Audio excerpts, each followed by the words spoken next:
Hey, everybody. Welcome to Wednesday. Welcome to the Hang Up. I'm Matt Dillahunty.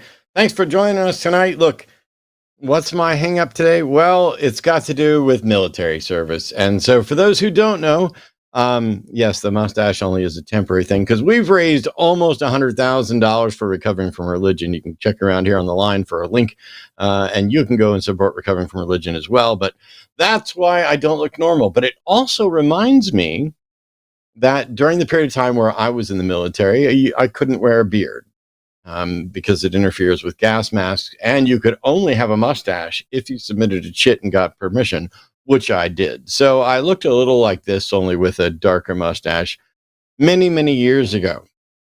I left high school and had a girlfriend and wanted to get married and had no real prospects for what I was going to be focusing on or what job or career I was going to do. I was working at a fast food place. And after graduating high school, I just kind of felt, what am I going to do? And my dad had been in the Navy. My grandfather had been in the Navy. And so I went down to the recruiter's office and walked in, and they pitched a wonderful naval nuclear power program that came with a $30,000 or $35,000 bonus that provided I passed, the tests, which, I did.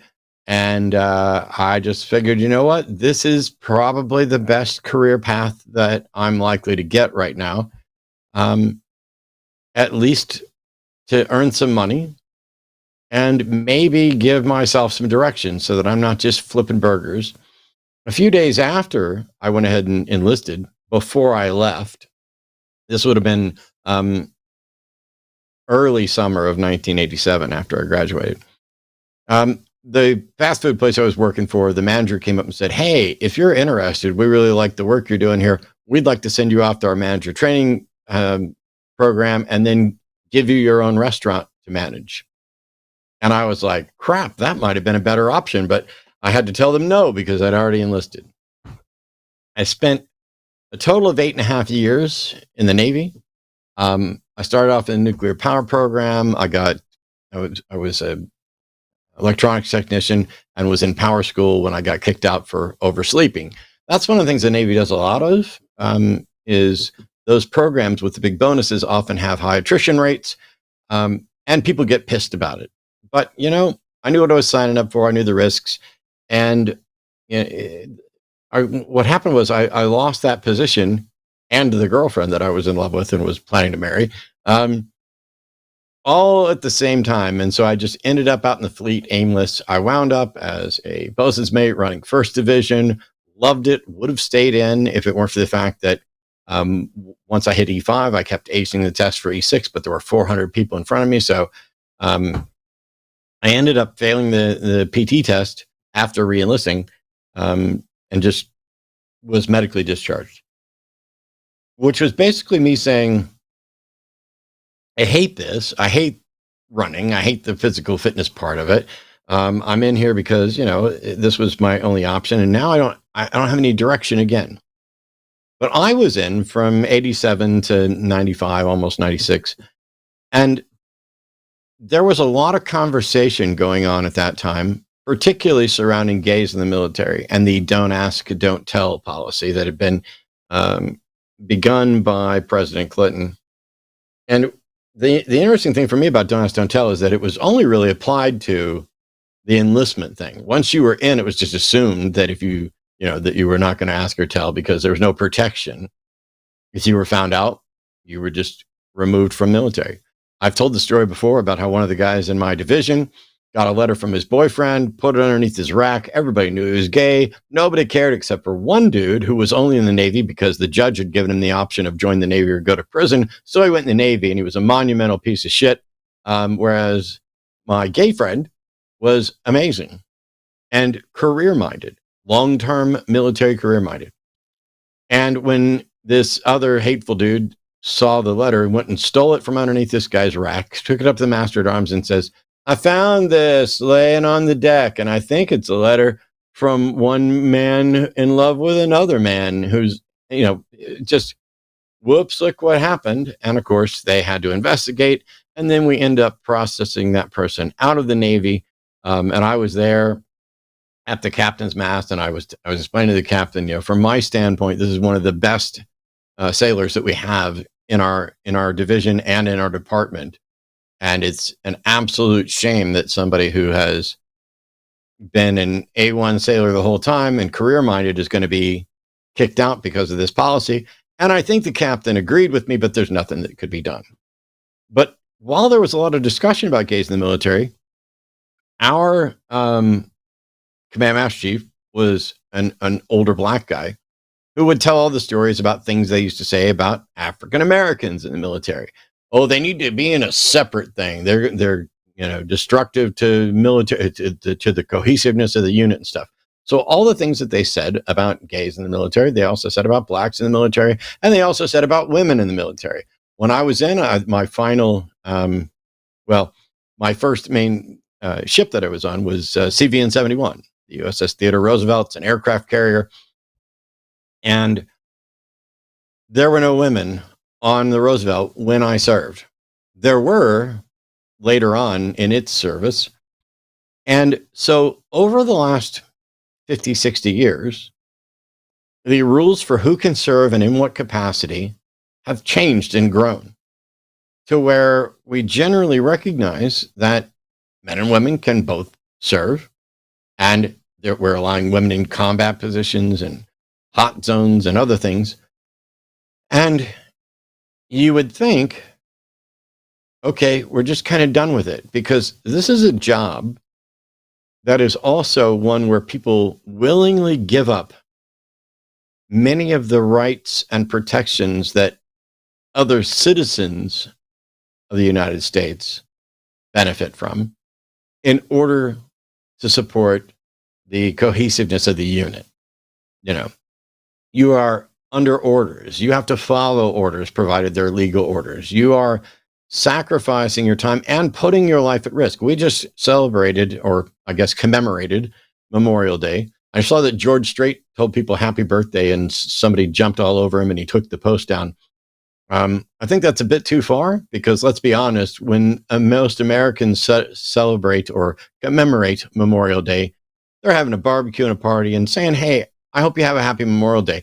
Your happiness should not be that people died, but that people were willing to fight to allow you to have a pleasant Memorial Day, to remember them and to cherish and value the freedoms that they help protect and guarantee. But trans folks have had an insanely rough go. And my guest tonight is going to talk about that in just a few minutes.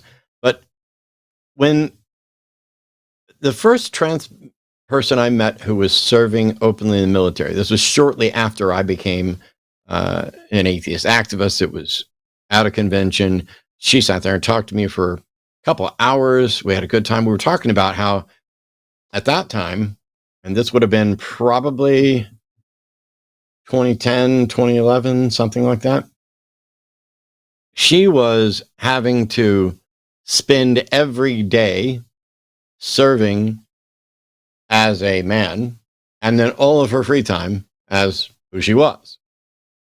And we had conversations. I talked to others about the process of pretending, the process of going along, and that the military was essentially forcing people to lie, to set aside their integrity in order to pretend to be someone that they knew that they weren't, in order to fit antiquated ideas in the military. And I think everybody kind of got that without realizing, what are we doing asking people to lie? How does that represent the integrity of our service people? Well, it's funny that the trans bans in the military have gone through a number of different phases, and we'll get to the latest one. But I was thinking, I was like, well, if the administration's model is that there's only two genders, men and women, and we already know that men can serve and women can serve, then who exactly are you banning? You're not banning anybody. If that's, according to your model, that's all there is, then who are you banning and what are you banning them about? Because if you don't have access to someone's mental state, then you can't claim they're lying. You can just claim that you reject gender ideology. If you're banning someone for their gender expression, that is an act and not a person. It's also not necessarily an identity. Are you going to ban drag? Because I guarantee you, a lot of those E7 secret initiation things have some drag stuff and have some other stuff going on. I'm not supposed to know, but I know. And if you're only banning gender expression, that's not a person or a thing. And so then it gets to what we're currently looking at is gender dysphoria. And they keep going back to this thing, and this is common for those of you who are going to wind up stuck defending trans folks. It's a mental illness. Well, first of all, it's not. It's just not. It's not in the DSM, and you don't get to run around declaring mental illness and making laws against a mental illness if there's not an actual diagnostic in the DSM for this. So instead of going with trans being a mental illness, they're going to go with gender dysphoria, and we're going to get Ben in and talk about that in a minute. But when you look at this and you're trying to figure out exactly what is going on, I was baffled because it's like, who are you banning and under what criteria? For the people that are like, oh, this is mental health issue. It's not. But let's assume for a second that being trans in and of itself, in fully encapsulated, was just a mental health issue, as they want to claim. Are you saying you're just going to treat people with a mental health issue shitty? Are you saying you're going to ignore all the best science about the treatment for those conditions? I don't get what's going on. It's like saying, oh, here's someone with a mental health condition. Fuck them, throw them out. You're terrible. We don't want you around. None of that is consistent with best medical principles, best practices with regard to medical diagnoses, with regard to psychology. So none of it fits. And it's like, what's actually going on here? Now, for the most part, I think Trump's ban was just him kind of pandering to the base. They ran on, let's make trans folks, the boogeyman. And now that they're the boogeyman, we can just say trans this, trans this, trans this. They're eating the cats, they're eating the dogs, they're coming for your kids, they're trying to turn your little boys into little girls, they're trying to turn your little girls into little boys, they're trying to cut off perfectly healthy breast tissue of young girls. I don't know why these people are sitting around thinking about kids with regard to their breasts and sex and all this other weirdness, but they're really worried. And mostly they're worried that the bigotry that they'd like to express keeps getting shrunk. It can't be bigoted against this group or this group or this group anymore because there's been sufficient pushback from the world to at least make them slightly shameful about some of it. But they can still go after the trans folks. The problem is, once you start allowing that, now they're comfortable going after everybody else, which is why there are multiple people who are raising money off the fact that they would call someone the N-word and then raise funds to protect them legally in case, just in case. The world is getting more hateful, less cooperative. And I think it was one of the advocates, or one of the people suing was Commander Emily Schilling. And my apologies if I get her quote wrong. But I think this is her that said this. It was brilliant, pointing out that the irony that trans folks are too good to be allowed to play sports and too bad to be allowed to serve in the military. And the strange dichotomy that we see in all of these transphobic or trans hate that's being tossed around, none of it makes sense. I wish somebody could make it make sense, because a good chunk of it seems to be straight old homophobia that they're just displacing onto trans folks, even though gender and sexuality are distinct. It's like, let's just make a little bucket where the weird queer folks, whatever, LGBTQIA plus plus super letters, let's just dump all them in a bucket and piss all over them. It seems to be the mindset. You're different. You're the odd one out. But I would be okay if everybody recognized that you're different and you're odd. But since people seem to start be accepting you, that means I might become the one that is weird and different, and we fucking can't have that. So let's go ahead and do this. Now, I haven't been in the military since 1996. So I don't know. That's a long goddamn time. I don't know much about anything that's going on or what it's like now at all. But I have a friend. I have a friend who's agreed to join me tonight. Please welcome Dr. Ben, who you all know from the Transatlantic Call-In Show. Ben, how are you overall? Overall, I'm doing okay. I know a lot of people are concerned about my current situation, and as we discussed kind of before the show, I'm at the better end of everything. Granted, it's a terrible situation. And yes, the rumors are true that trans people are being kicked out of the military. Like, it is happening. I am currently on admin leave as I process out of the military. So it'll take several months for everything to actually go through, but this is real. All of this is real. The people that said, nothing's going to happen, these are just threats, this is just performative, absolutely not true. They are going through with it. They are removing people. They are removing people who are actively in on deployments right now. They are pulling commanders from deployments. So you're leaving hundreds and hundreds of troops who are set to, be in positions strategically necessary for whatever happens, are no longer with a commander. You've got people like myself who are doctors. I have a whole network of doctors that are actively serving right now, and we're all being processed out.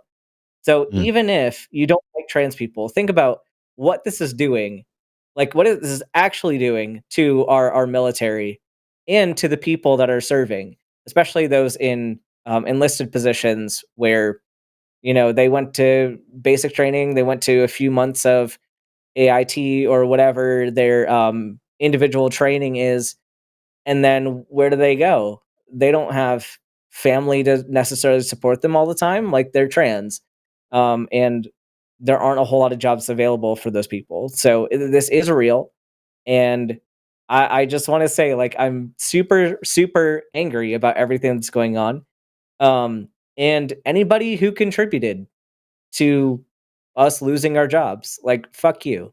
I'm just gonna say that. Um, because yeah, you're costing a lot of people.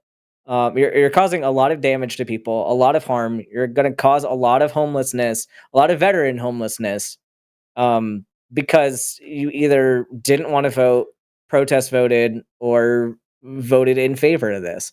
So thanks to whoever contributed to that. So I guess we ought to start with what exactly have they banned? Because often when they make when they pass when he signs an executive order or they throw out some law, the Trump administration is incredibly incompetent. Their lawyers are incredibly incompetent, and they often write their legislation or their executive orders in a way that is unclear, confusing, outright unconstitutional, or has so many holes in it that they'd end up discharging 90% of the force if we followed it to the letter. So what exactly are they banning now? It's very unclear, and in fact, the way they choose to define it depends on the context that it's in. Because according to the court proceedings, they are claiming that they're banning gender dysphoria because it is disruptive. Basically, that's what they're trying to say. They're trying to say we're not banning trans people, we're banning gender dysphoria because those people are mentally ill and disruptive. But there's no evidence that trans people are causing disruption or that they are mentally ill.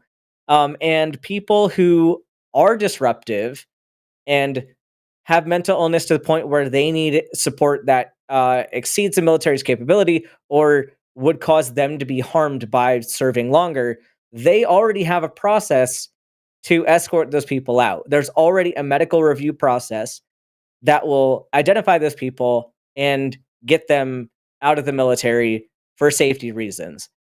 But they've told this to the court that it's just gender dysphoria. However, their actual ban is essentially a witch hunt to identify anybody that might be gender diverse or in some way non-conforming with traditional gender roles. So anyone that has ever attempted to transition.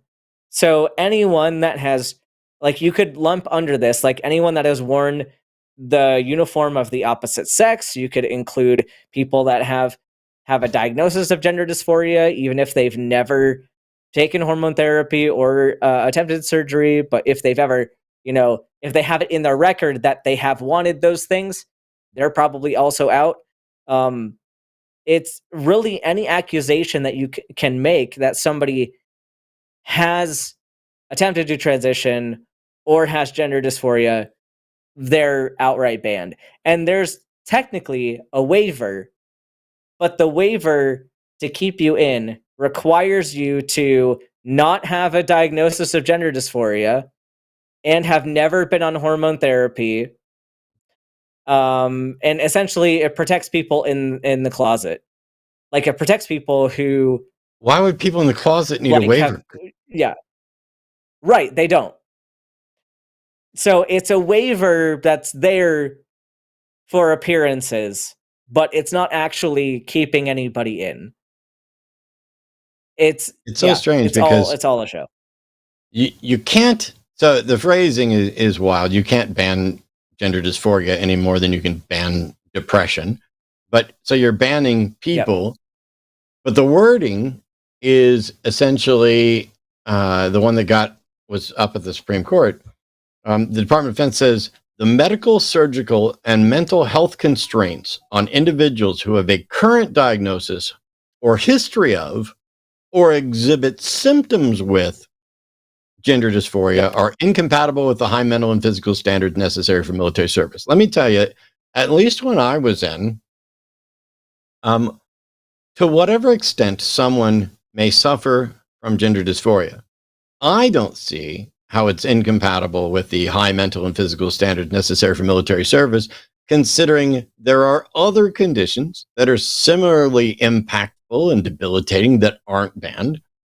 And when you have people who are basically sentenced, as the guy was talking about earlier, sentenced to do military service instead of going to prison, are we evaluating to figure out what psychological issues that person has? Are we letting murderous psychopaths loose because we, in the military, because we haven't done anything? Does it attract that?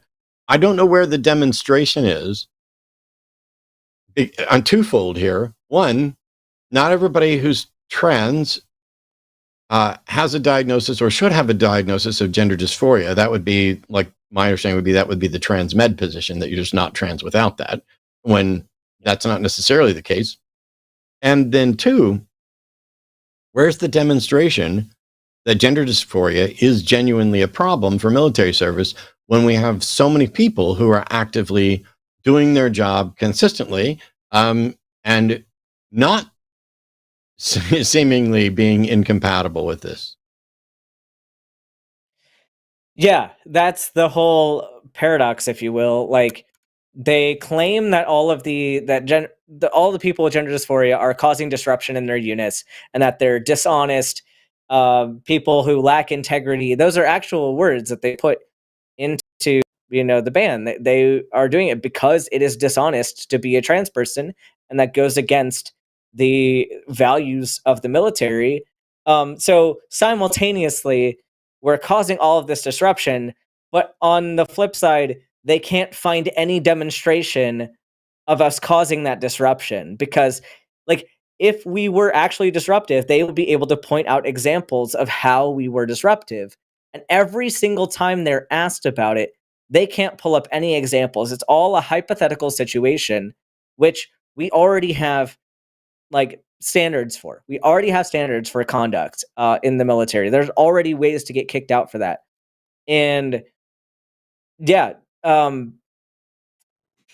it's And they're also not how doing they this. are enforcing it. Yeah, go Yeah. ahead. But like the enforcement of this is like I kind of mentioned how it's essentially a witch hunt of if commanders know that you are openly trans, they can use that against you. If you filed anything for an exception to policy to wear the uniform of your preference, that can flag you. For a lot of people, like they're saying now, the way that they're going to identify people is through the PHA, which the periodic health assessment that everybody has to do, which people lie on that. So really, you can't be 100% objective with that because it's a self-survey.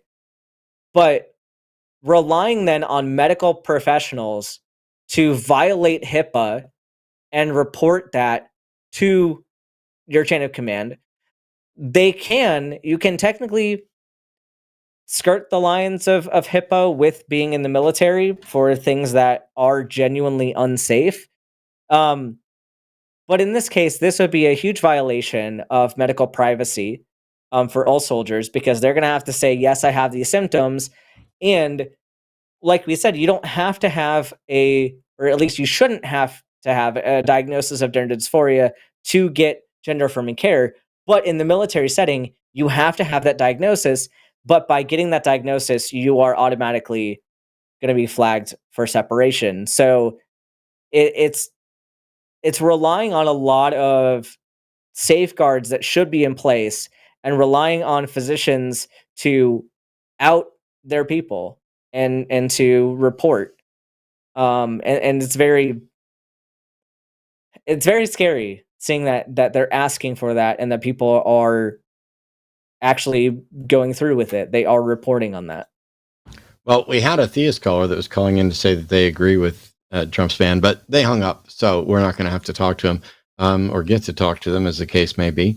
But one of the issues that I touched on kind of in my opening, and that you just touched on a moment ago, is this notion that, essentially, if you are openly trans, they view this as you are lying about your gender.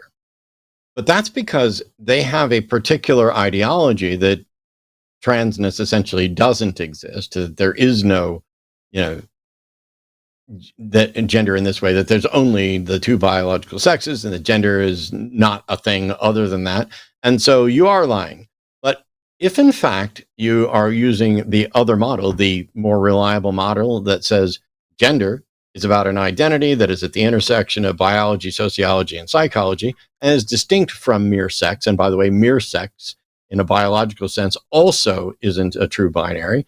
But even under their model, it turns out that what they're saying is you're honest and you're being open, despite the fact that there is danger to you and we are a potential threat to you. You're still being honest to us about who you are, but we're going to call you a liar, and then we're going to reward the people who remain in the closet or sign some waiver and do a tap dance to avoid being honest. So when they actually are hiding who they are and lying about who they are, that's what's going to end up getting rewarded by this ban, while other people who actually have integrity and are doing their jobs are the ones that are going to be outed.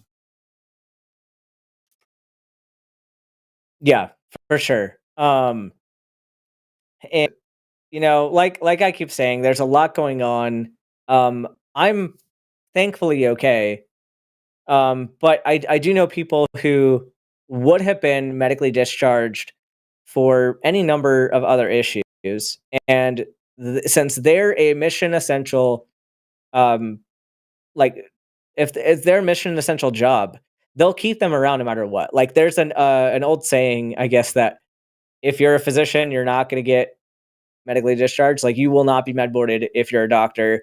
Certain other jobs, I don't know exactly, are probably in a similar boat, but you can like lawyer up and try to get your med board that you should have in order to be safe if you have cancer or autoimmune disease etc. Like, why are we willing to keep physicians with cancer as retainable, but we're gonna boot out trans people? Like, there's a certain double standard there too. There are people that are accused of very heinous crimes, people who are convicted of those very heinous crimes who have an excuse to stay in, and the military will, just not even pay attention and just let them stay in. But, you commit the crime of being authentically yourself in a gender that you have like legally assigned to you in DEERS. Like, there's a whole system that says this is your gender that you're serving as. These are all of the standards you have to meet. And if you're trans, you already have an opportunity to change that gender marker in the military system, and you have to meet all of those standards, even though it's kind of a disadvantage on both sides of that. For example, like the height and weight standards are inherently going to be meant for cis people and not account for body types that come Sure. with a lot of gender affirming care. So, like, you have inherent disadvantages in that, but like, if you meet those standards, you should be allowed to continue. Like, I just, I don't get the, like, I get why they want to do this. Like, I get that they're doing it in the way that they are so they can get as many out as possible so they can say that they're doing a great job. Um, but you're right in that the definitions are completely inconsistent. It's incoherent across the board of what they're even trying to ban, how they're trying to ban it. But at the end of the day, the reality doesn't matter for them. They do not care if they're correct. They just want to do the work. And in that, thousands and thousands of people lose their job for no reason. Like, Hey, I there know are you've real got to. consequences to this. I know you've got to step away for a second, and there's a really good opportunity to do that because there's someone who's calling in based on a Facebook discussion, real briefly. So I'll go ahead and start on this. Neil, pronouns EM's calling in from Florida, and Neil basically thinks all of you are miserable and that we're all part of a left-wing woke cult. And so, Neil, what's going on? Well, I didn't say that everyone watching this is part of the left-wing woke cult. I'm sorry. You asked me what I... Yeah? Okay. Am I part of the left-wing woke cult, according to you? I don't know, man. I don't think you're performative, actually. I think you're sincere, to be honest. I didn't say you were performative. Wait, so cults are performative? So I was talking about a group of people online who are completely performative, and they do things for points, and they're not really sincere. How do you know? Are you able to read people's minds? No, I have receipts that I'm going to show. I have people say one thing in private, one person, and then other things publicly. Okay, but I asked you specifically when you started parading how leaving the woke left cult thing gets you more subscribers, and you started posting pictures of your subscribers. No, I said nothing will happen. Yes, you did. Yes, you did. No, let me. Wait, I'm going to tell you what I wrote. Do you think interrupting me on my show is going to work? You misrepresented me.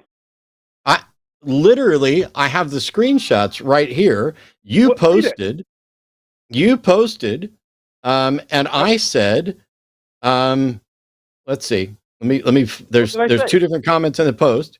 So you were posting that one thing that you're going to get is more subscribers, and I asked you if you wanted to compare it. Nope. I'm sorry. I said that. Read it. Let's see.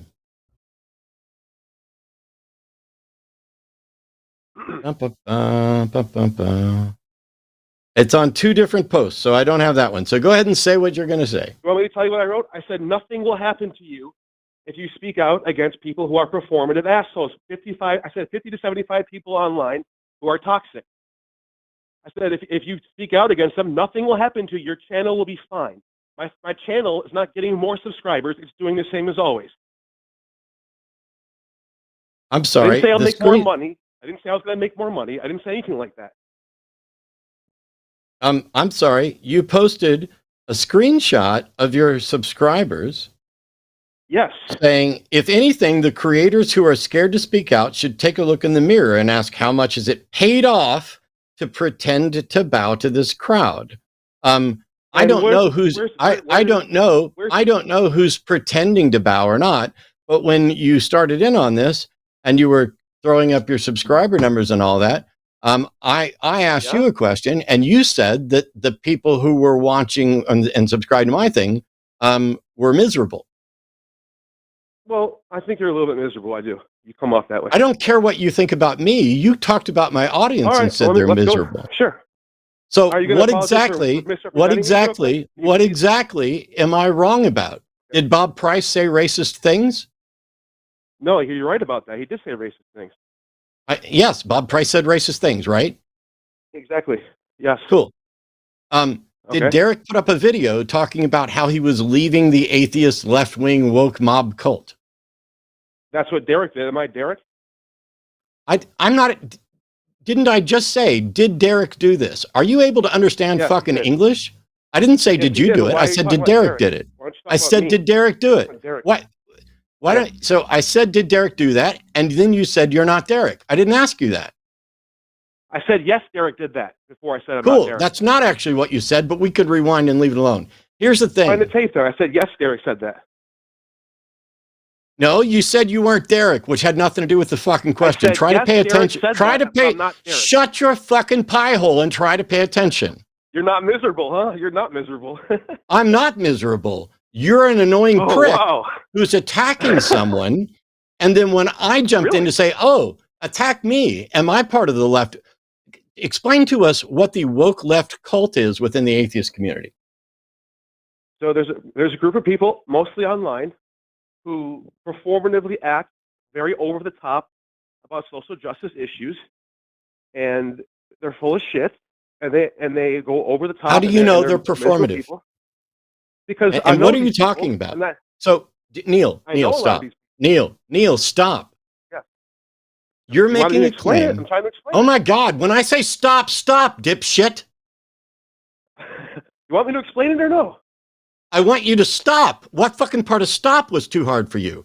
I'm trying to direct the conversation so that we don't waste time and so that you stop being ambiguous. When I say, what is the woke left cult in the atheist community? And you say, it's a bunch of performative people. I have no idea what you're talking about, how you know they're performative, or how performative stuff is a woke left cult. Because performative means you're acting as if you are something, which is not a woke left cult. So answer the first question that I ask you, which is, what do you mean by woke left cult? So I tried to explain it, and I'll explain it again. People online who are over. Okay, I'm going to mute you for a second. Okay. I don't need you to tell me you tried to explain it. I need you to understand that you didn't actually explain it. What counts as woke left cult within the atheist community? If you start talking about there are some people who are performative, I have no idea what you mean or who you're talking about or how someone can be performative and be a cult. Cults aren't performative. Cults are sincere believers. So once again, let's try this again. What do you mean by woke left cult in the atheist community? People online who are over performative about their social justice issues. Okay, I'm going to mute you again. If you keep repeating people online who are performative or over performative, we're never going to get anywhere because you're not explaining what the fuck you mean. You are being vague. What is, and I'm not going to interrupt you. You can say whatever the fuck you want this time, but I am done asking you the same question over and over again. I'm sorry that you're shit at communicating this, but here's the question one more time. What is the woke left cult in the atheist community? And those people who I discussed already get together on the internet and they attack people for not being up to their standard, and they try to exploit people for, well, you know, they woke scold. They scold people for not being on the same level as them. And it's not healthy for anybody. It doesn't help anybody. It doesn't help minorities. It doesn't help trans people. Give me an example. Give me an example. Ricky Brock is an example. Someone who I says didn't one ask thing for a in the name, private. but okay. Okay, you asked for an example. Jesus fucking Christ, Neil. All right, I'm going to mute you again. Take a breath because you're breathing heavy and you're not listening and you're not thinking. And so you're sounding incredibly annoying. When I say give an example, I'm talking about an example of woke scolding, not who you think is woke scolding.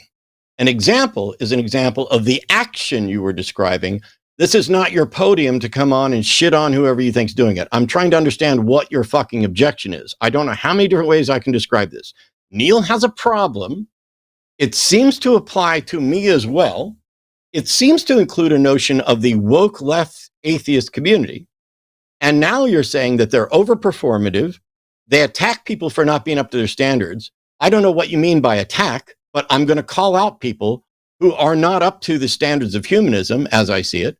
I'm also going to scold people for not being sufficiently woke if I want to. But what do you mean? Give an example of woke scolding that you think is a problem. That's what I kept asking. Let's try it again. Okay. So, for example, somebody has their own YouTube channel, and they run their own policy that if I have a guest on, I do not condone their politics or their beliefs. If I have them on, it's to talk about their expertise in whatever field that they study. And you have that person on to do exactly that, and then they go, but that person's racist, and they try to boycott you, and they try to get everybody rallied up and attack you. That's what I mean. Okay. So what you're saying is, if you have a guest on your channel, nobody should complain about that. No, that's not what I said. Okay. So when does the complaint become an attack? So my issue with it isn't that they're complaining. I actually said I made a video. I'm sorry, Neil. But you're not making sense. No, you can't. When I interrupt you, it's because I need clarity. It's my fucking show. Is that That's clear? why you're miserable. I'm not miserable. You can't even let me talk. You know what I am? You know what I am? Relevant. What? It would be nice if you would pay attention and answer. So you're saying that somebody has a YouTube channel. Cool. And they invite somebody on, and their policy is, I don't necessarily agree with the views of my guests, but I'm having on to discuss their expertise. I have no problem at all with that. But I also have no problem at all with someone saying, I'm really upset that you had that guest on. I wish you wouldn't have that guest on. You don't need to be platforming racists. You don't need to be platforming transphobes. You don't need to be platforming these things. What is wrong with me saying that? I agree with that statement. Jesus Christ. I agree with that. I don't have a problem. I do not have a problem with Neil, you have yet to give me an example of what woke scolding is, because I typed shut up. Myself before you cut me off? Shut the fuck up until I'm done. And there's a question mark, and it's, oh my God. You're not miserable. I'm not miserable. You're an annoying piece of shit. I'm asking you, you said somebody has a YouTube channel, and it's their policy that they don't necessarily condone or agree with their guests. That's all fine. And that they're having their expertise. That's all fine too. And then you suggested, as an example of woke scolding, because that's what the fuck I was asking for, that when people complain about this, that's woke scolding. And then when I asked you what was wrong with that, you said nothing and you agreed with it. So I'm still trying to figure out, what is your complaint? Please tell us what your complaint is that people are doing with regard to those individuals who have racist people on their channel. So I will continue where I left off, which was, I have no problem with them staying. Okay, I'm going to mute you again, and I'm going to unmute you in a minute and let you finish. And I'm treating you like a kindergartner because you're acting like a kindergartner. You're acting like a petulant child. You're trying to repeat yourself. I'm going to do what I was doing before. I'm going to continue where I left off. Just answer the question, Neil. What is it that you're actually fucking objecting to? Last chance. You said just answer the question. I'm trying to. Want me to answer it? Please let me answer it this time. Okay, I'm going to fucking mute you again. Listen very carefully. I don't need your preamble. I don't need you to whine like a little bitch about whether or not I'm allowing you to finish. I need you to answer the fucking question.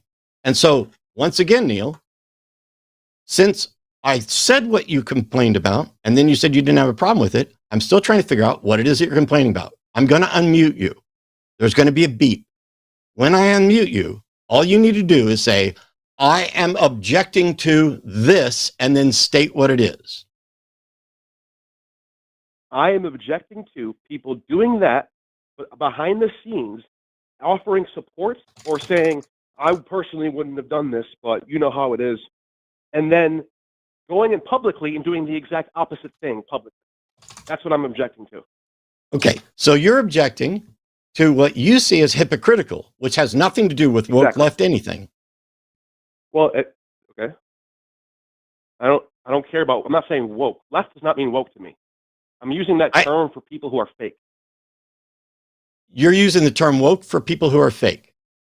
Yeah, I don't use the term woke just for left people. That's not what I'm saying. I think we're on the wrong page here. I'm on the left, dude. I don't know that you're on the left. I don't know anything about you. I'd never heard of you. Why are you talking when I'm talking? I'd never heard of you. I don't know anything about you, but I saw screenshots of you complaining about stuff with a friend of mine. Yep. And I commented on it. And now you're here suggesting that what you're really upset with is hypocrites, when previously you seemed to be objecting to the woke left atheist cult that Derek was leaving. Who are this woke left atheist cult? Hypocritical people who aren't How do you tell if they're hypocritical? Performative online. How are they hypocritical? Did you ask me that? How do you tell? How do you tell that they're hypocritical? And by the way, because they say one thing behind. Okay, Neil, none of us have access to the information that you're hearing behind the scenes. Stick it up your ass. It's your problem to work with. I know. I've been in this community. I've been in this, I've been in this community for decades. I know all kinds of stuff. Some of it's protected by NDA. Some of it is protected by personal respect with people. I know a number of people who I think are fake. I know a number of people who I can show are fake. I know a number of people who are performative. However, and I've been fooled, there are frauds in this community, and I object to frauds. And I'm opposed to hypocrisy, but people get to be hypocrites. But when you come in advocating for, in opposition to the woke left atheist cult, when what you're really objecting to is people who you have private information on that conflicts with their public information, you're no longer talking about the woke left atheist cult. You're talking about people who, to you, seemingly do one thing in private and something else in public. Is that correct? That's correct. But the reason why I use that term is because a lot of these people act together online and they do this together. That's why I called it a cult. What is a wow? So you don't know what a cult is, and you're not objecting to the left. Are you objecting to woke stuff? No, I told you. The reason why, you want to know why I call it a cult? Why did you call it the woke left cult? Because they have certain dogmatic things that they no, sir.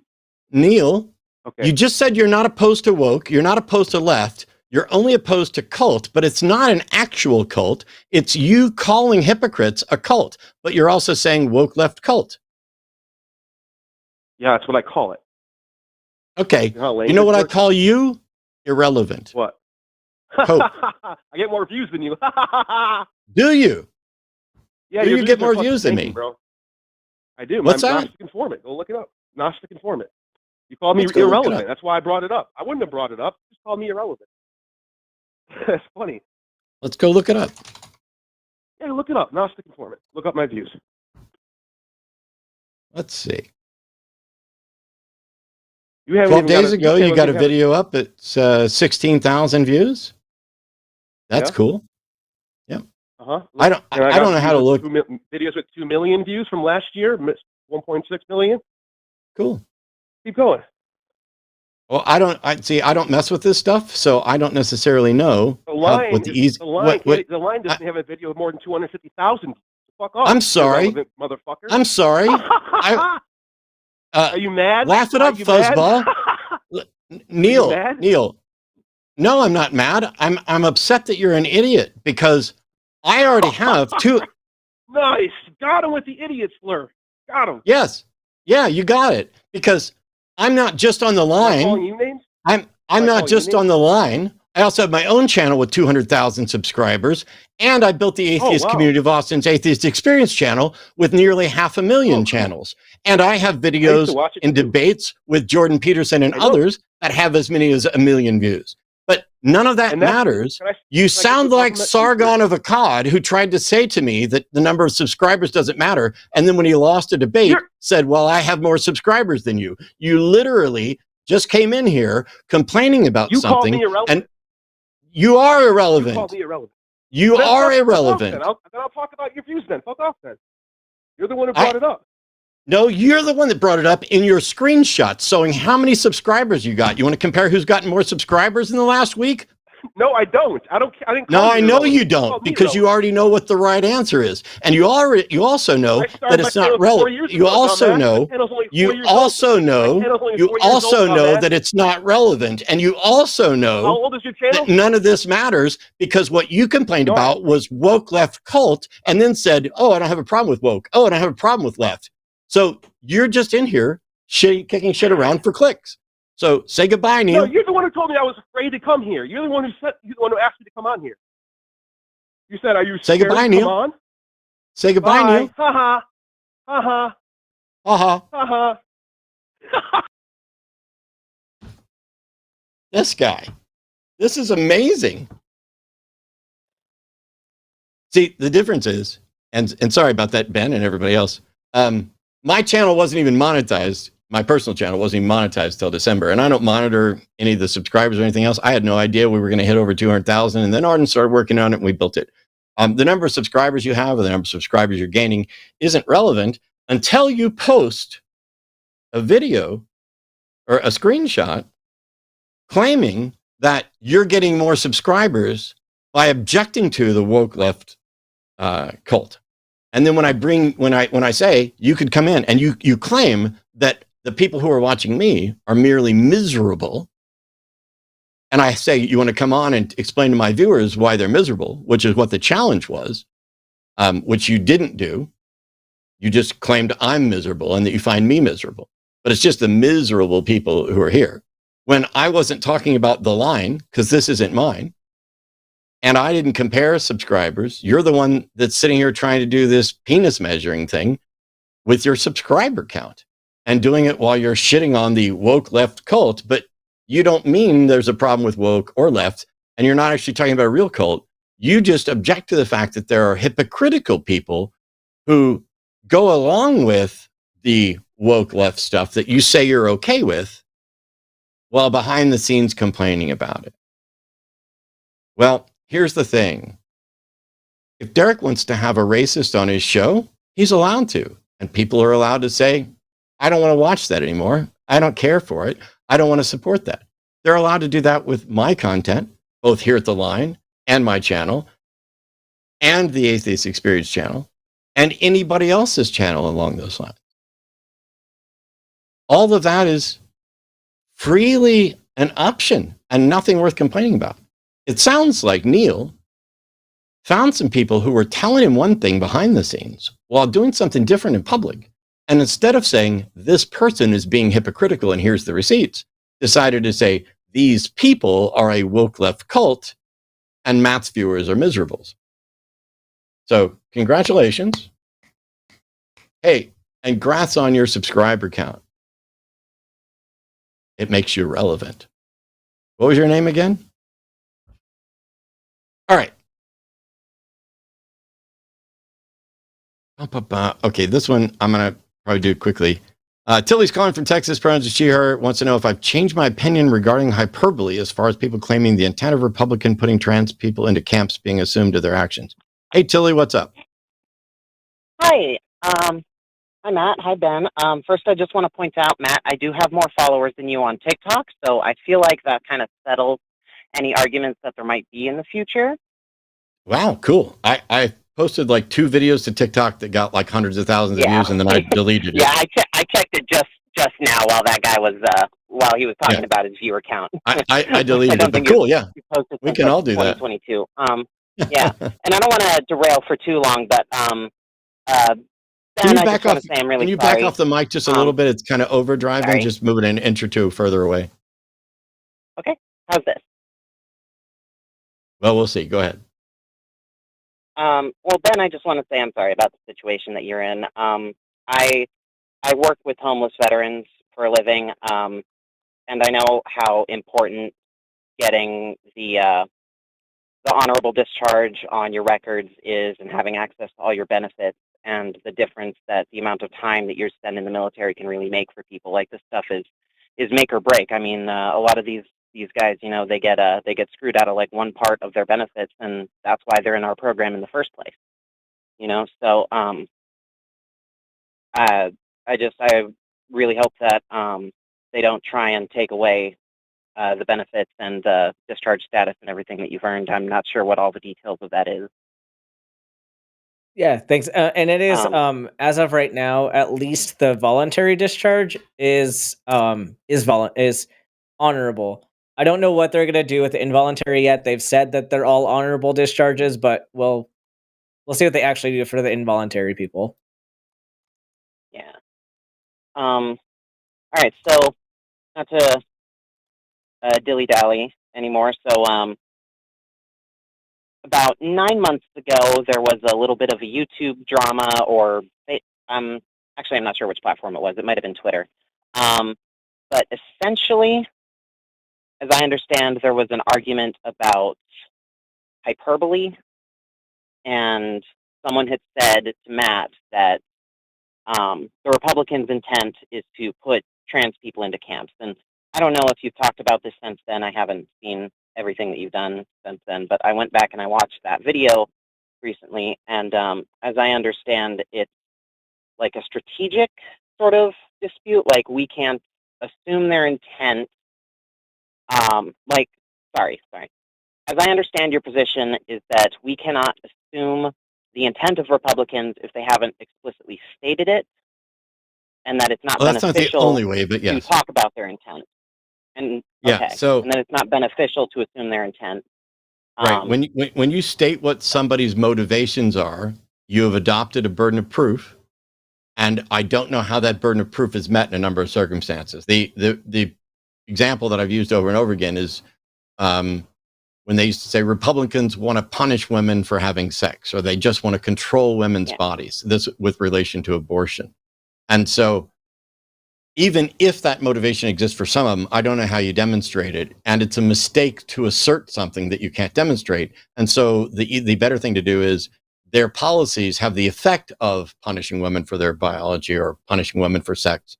And that's not enough to stop them from doing it. So instead of saying Republicans want trans folks in concentration camps, you can say the policies they're doing, that they're implementing, have similar impacts, and if left unchecked, could lead to that.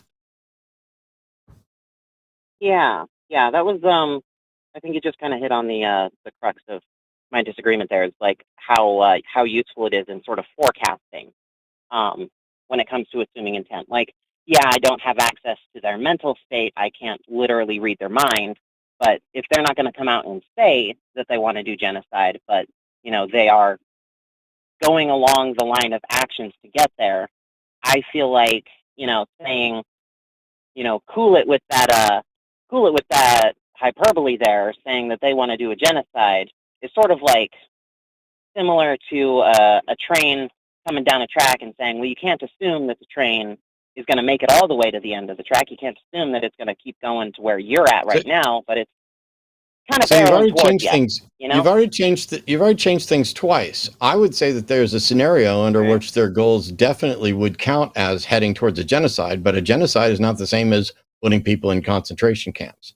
And so there needs to be a precision in what you claim. And by the way, when you speak not you, but whoever, when we speak broadly about people and talk about their motivations, it's not like all Republicans agree or all Republicans think the same thing, or even the architects necessarily want the same thing. It's they're working with people. I guarantee you there's somebody out there that wants every trans person exterminated, and they're supporting the ones that want every one of them thrown into camps. And those are also supporting the people who want to, have been misinformed and engaged in fear mongering and are supporting stuff for other things. So it is a strategic mistake to assert things that you can't demonstrate, in my view, and that if you're not clear that you're being hyperbolic to make a point, which is fine, you could say, I know that they haven't said they want us in concentration camps, but the limitations they're putting certainly go towards a metaphorical concentration camp, if not a literal, figurative, a physical one. Or like, well, what would you think if somebody said, like, if you were ramping up to do a genocide of a certain demographic of people, these steps sort of take you there. That's just you're not all the way factual. there, but these are steps that. Okay, that's just factual. I mean, but it doesn't. That's not stretching it. It's like if I'm gonna get in my car and drive to somebody's house to beat the shit out of them, getting in my car isn't the point at which we can determine that's the likely outcome. Starting the ignition isn't. Moving down the road isn't. Talking about it isn't. At some point for each thing, there reaches a point where a tipping point where we're starting to move towards one particular outcome or one particular group of outcomes. And so the bigger thing from a strategic standpoint is there are people on the right who have been misinformed and lied to and don't bear trans folks any ill will. They just have been, they're trying to trans our kids, or they're, doing this, or they've been misinformed. And so if you assert that their goal is to throw trans folks in concentration camps, you've now made those people virtually unreachable. But that's just my take. Yeah, I mean, I definitely agree with you that there is a distinction to be made between the Republican politicians and the average Republican voter. Like, I try to delineate those two, and I'm mostly talking about the Republican politicians right now. That's fair. I wonder if maybe there's sort of a persuasion versus mobilization difference here. Like, I feel like my goal with my little TikToks that I do, my goal is to essentially agitprop. I want people who are sympathetic, who are on the left, but maybe just aren't aware, or don't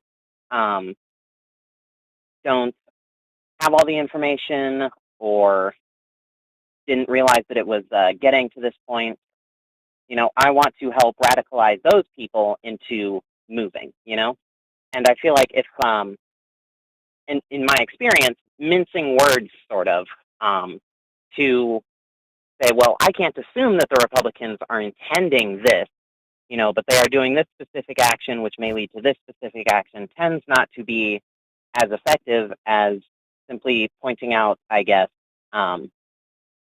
they have a pattern that is completely consistent with, wanting to control women, control trans people, and what you're saying, I think, is definitely correct in a persuasion conversation. Like, if I'm talking with someone who's centrist or right-leaning, and I'm trying to get them over to see things a bit more from my perspective, or at least get closer, I definitely don't want to be assuming that person's intent, or, ascribing or basically like catching them with the splash damage of the intent thrown on the Republicans. But when it comes to getting people on the left to mobilize, people who are already sympathetic to us, I feel like it's more important to state the urgency of the moment,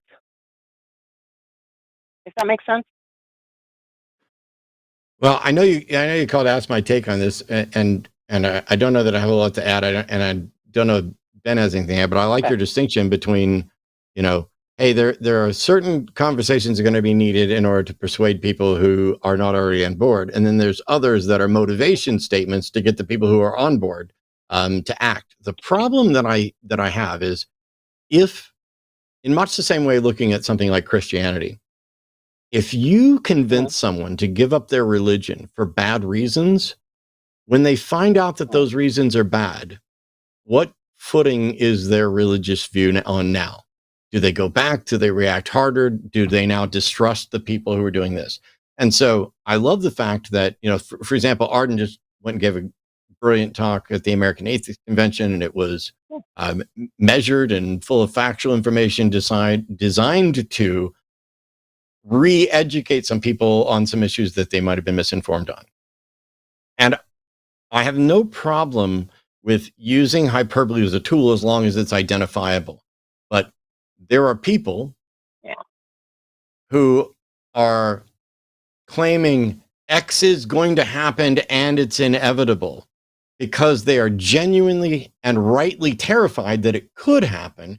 And so their extension of this fear is to go to the hyperbole of, no, they're killing us. And yes, they are in this particular context. But when you frame it in a different way, you kind of, what's weird, Chili, is I was getting ready to say, when you frame it in a different way, you're going to shoot yourself in the foot. But you only shoot yourself in the foot with people who care about truth. The other side, they say things every day that I think should be viewed as shooting themselves in the foot, admission that they're doing stuff, and just lying and denying facts and reality. And it doesn't seem to matter. So while I'm talking about what my ideal way to argue would be, at this point, I don't know what would work. And maybe the only thing anybody needs to say is they're killing the trans men, they're killing the trans women, they're killing the non-binary people as a way of waking people up to what's going on. But when I talk about hyperbole, and I'm also talking about, hey, don't assume someone's motivations if you're trying to reach them, because you could be wrong. Like when I was opposed to abortion, it had nothing to do with punishing women for sex. It was all just save the babies, save the babies. And if anybody told me, it's like being a Protestant and being accused of buying into Catholic doctrine. When somebody does that, I already know I don't have to take them serious. And I'm trying to make sure that the issues get taken seriously. But at this point, I don't know what the right answer is. Okay, I hear you. I think that sort of helps me square that circle there. I try not to over hyperbolize and say anything that isn't actually true. I just feel like I'm trying to be straight to the point, but that is, I guess, a fine line to walk. So that's an important thing to note there. And also, I'm not running around telling trans folks that they're doing it wrong.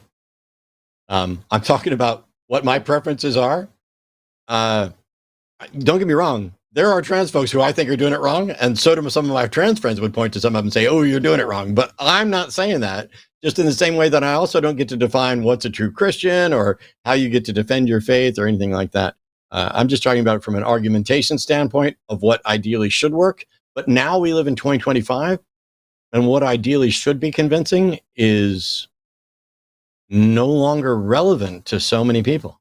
Yeah, that's honestly why I'm mostly just focused on mobilization, is because I know that the Trump base they've locked themselves off, and the amount of energy that it takes to persuade one of them is a lot that you could mobilize more people with, But I don't know if Ben wanted to jump in on any of this. Oh, sorry. Oh, yeah, go ahead. It's been an hour since I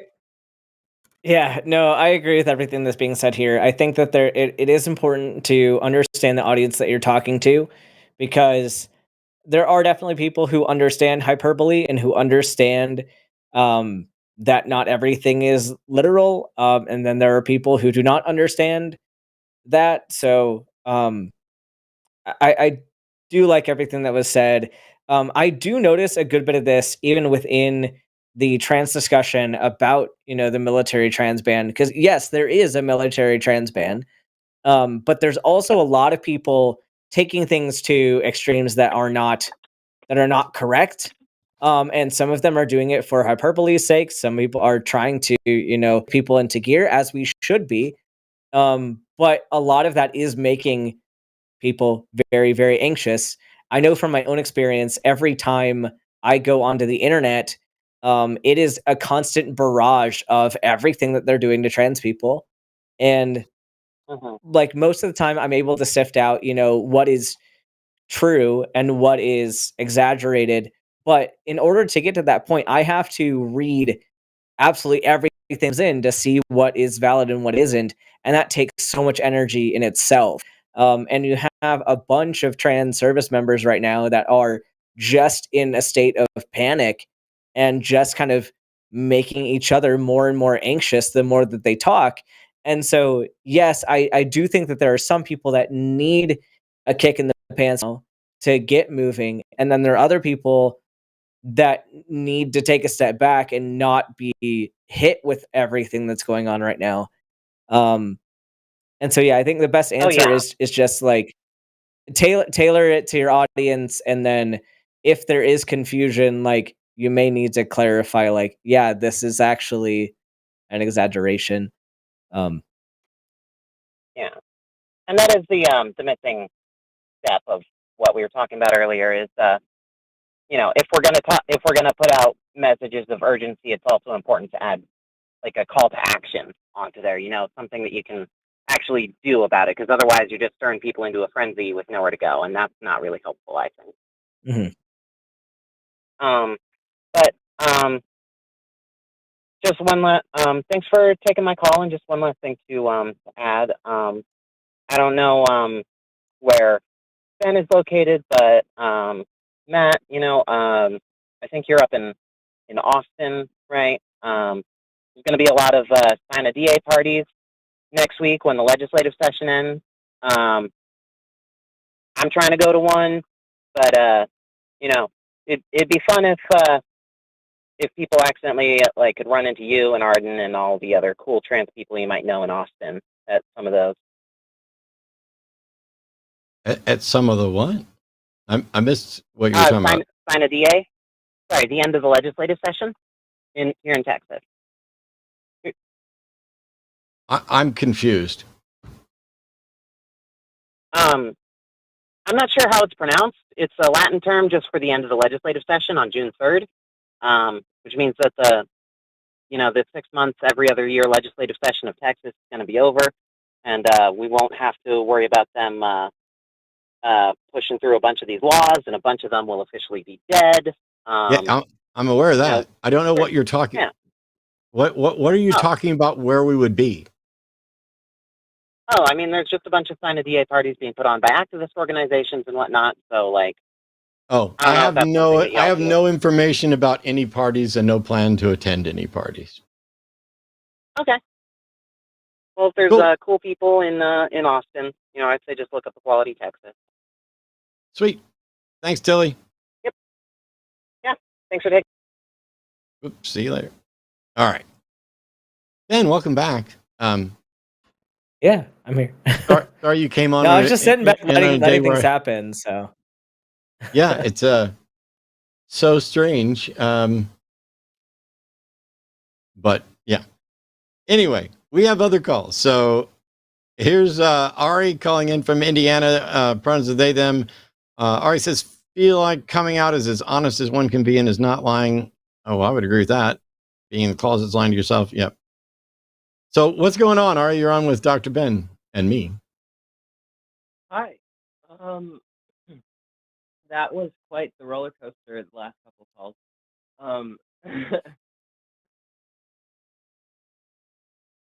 Hello? I just sorry, I'm a little flustered. I'm first time caller. You're also a little quiet. I'm having a hard time hearing you, so apologies. Oh, gotcha. I'm a first time caller. I'm kind of flustered. So I definitely feel like it's like the trans issue thing that we're talking about is an honesty issue. Like it's when someone is being honest with oneself and other people, and if because there's a mass psychosis that people are in, that I even went through a drug psychosis, so I know what psychosis is and what it looks like, and that call from that guy a couple calls ago, that sounded what psychosis sounds like, and We really don't need anybody armchair diagnosing anybody here because we're already pissed enough that the Okay. government's trying to do that. Sorry.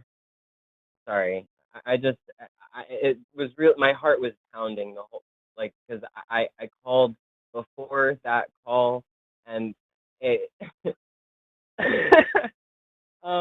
there was a chat in the chat that I saw, and it made me feel the need to call, and it was someone saying that coming out isn't being that it is something like it's not lying if you don't come out, or like, because I heard you say something about it being lying, not or being honest, or not lying, or lying when you're not, when you're in the closet or something, and it's definitely, like, I agree with you, and I just, because when I came out as trans to my parents, I said, like, I've been lying to myself for years, and you guys for years, and it's not something that can be heard the first time. Like, it's not something that can be understood by people who aren't going through the same thing that trans people are going through, because it's not something that you would want to. It's like you don't want to force something on someone who's not willing to go through something. That's exactly what we're talking about. It's being honest about something that we're facing that is difficult for us, and we need. It's not a choice. It's a necessary aspect of our identity that we will only be able to act honestly and openly, and become a real citizen and a beneficial person in society if we act from that identity in a real way. And if we're persecuted in a bathroom, and, like, if we're looked like just like the cultural script of being treated as the person who's doing the whatever, the list of bad things that someone else could do to someone, it just doesn't add up. That we're lumped all the time with Hey, it just, Ari, yeah. I, I'm in agreement, and I appreciate the fact that you called in to agree. I mean, you got to the topic Q because it listed you as a theist, so I was kind of thought that you were going to be defending or talking something about theistic things. And if you don't want to, that's fine. If you want to, we can do that. But if we're just going to sit here in violent agreement that it's better for people to be who they are, Okay. um, Thank you for having me. sure, we are in agreement there. All right. Yep. No disagreement for me. Everyone is more honest when they are openly themselves. All right. Let's get a call where I can just not be relevant, even in the slightest, from any perspective. So, Carl's on Atheist Con from Missouri, pronouns are he, him, says, is there anything about androgens and hormones having an effect on disruptiveness in the military? Are they going to check cisgender for those? Hey, Carl, how you doing? Hey, doing all right. I just wanted to say I'm an irrelevant guy, but I just wanted to kind of discuss the double standard that they're setting, while they also tend to glorify exogenous male testosterone or male hormones and the cisgender male soldiers that there are in the military. Or is this just something that they will let slide? I mean, because if it's an issue about a personal, sorry.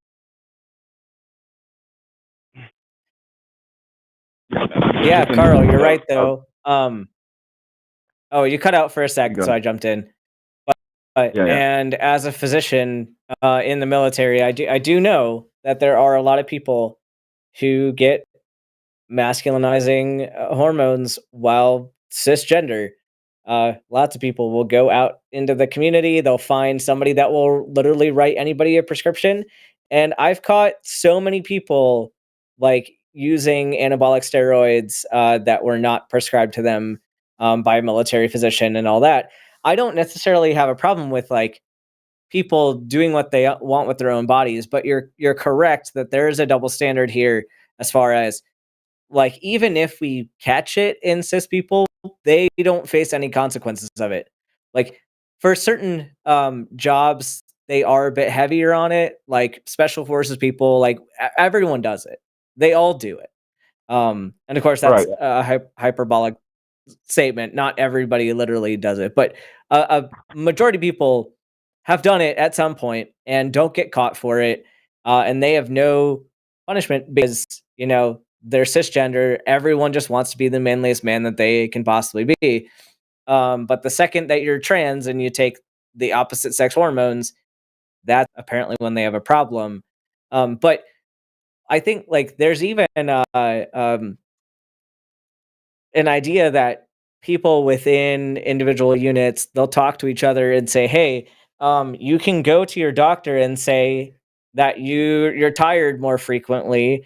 You feel like you have sexual dysfunction. You feel like you have brain fog. You have whatever symptom that can be chalked up to a whole plethora of diagnoses, and then try to get hormones because of that. And a lot of people actually just give them the hormones.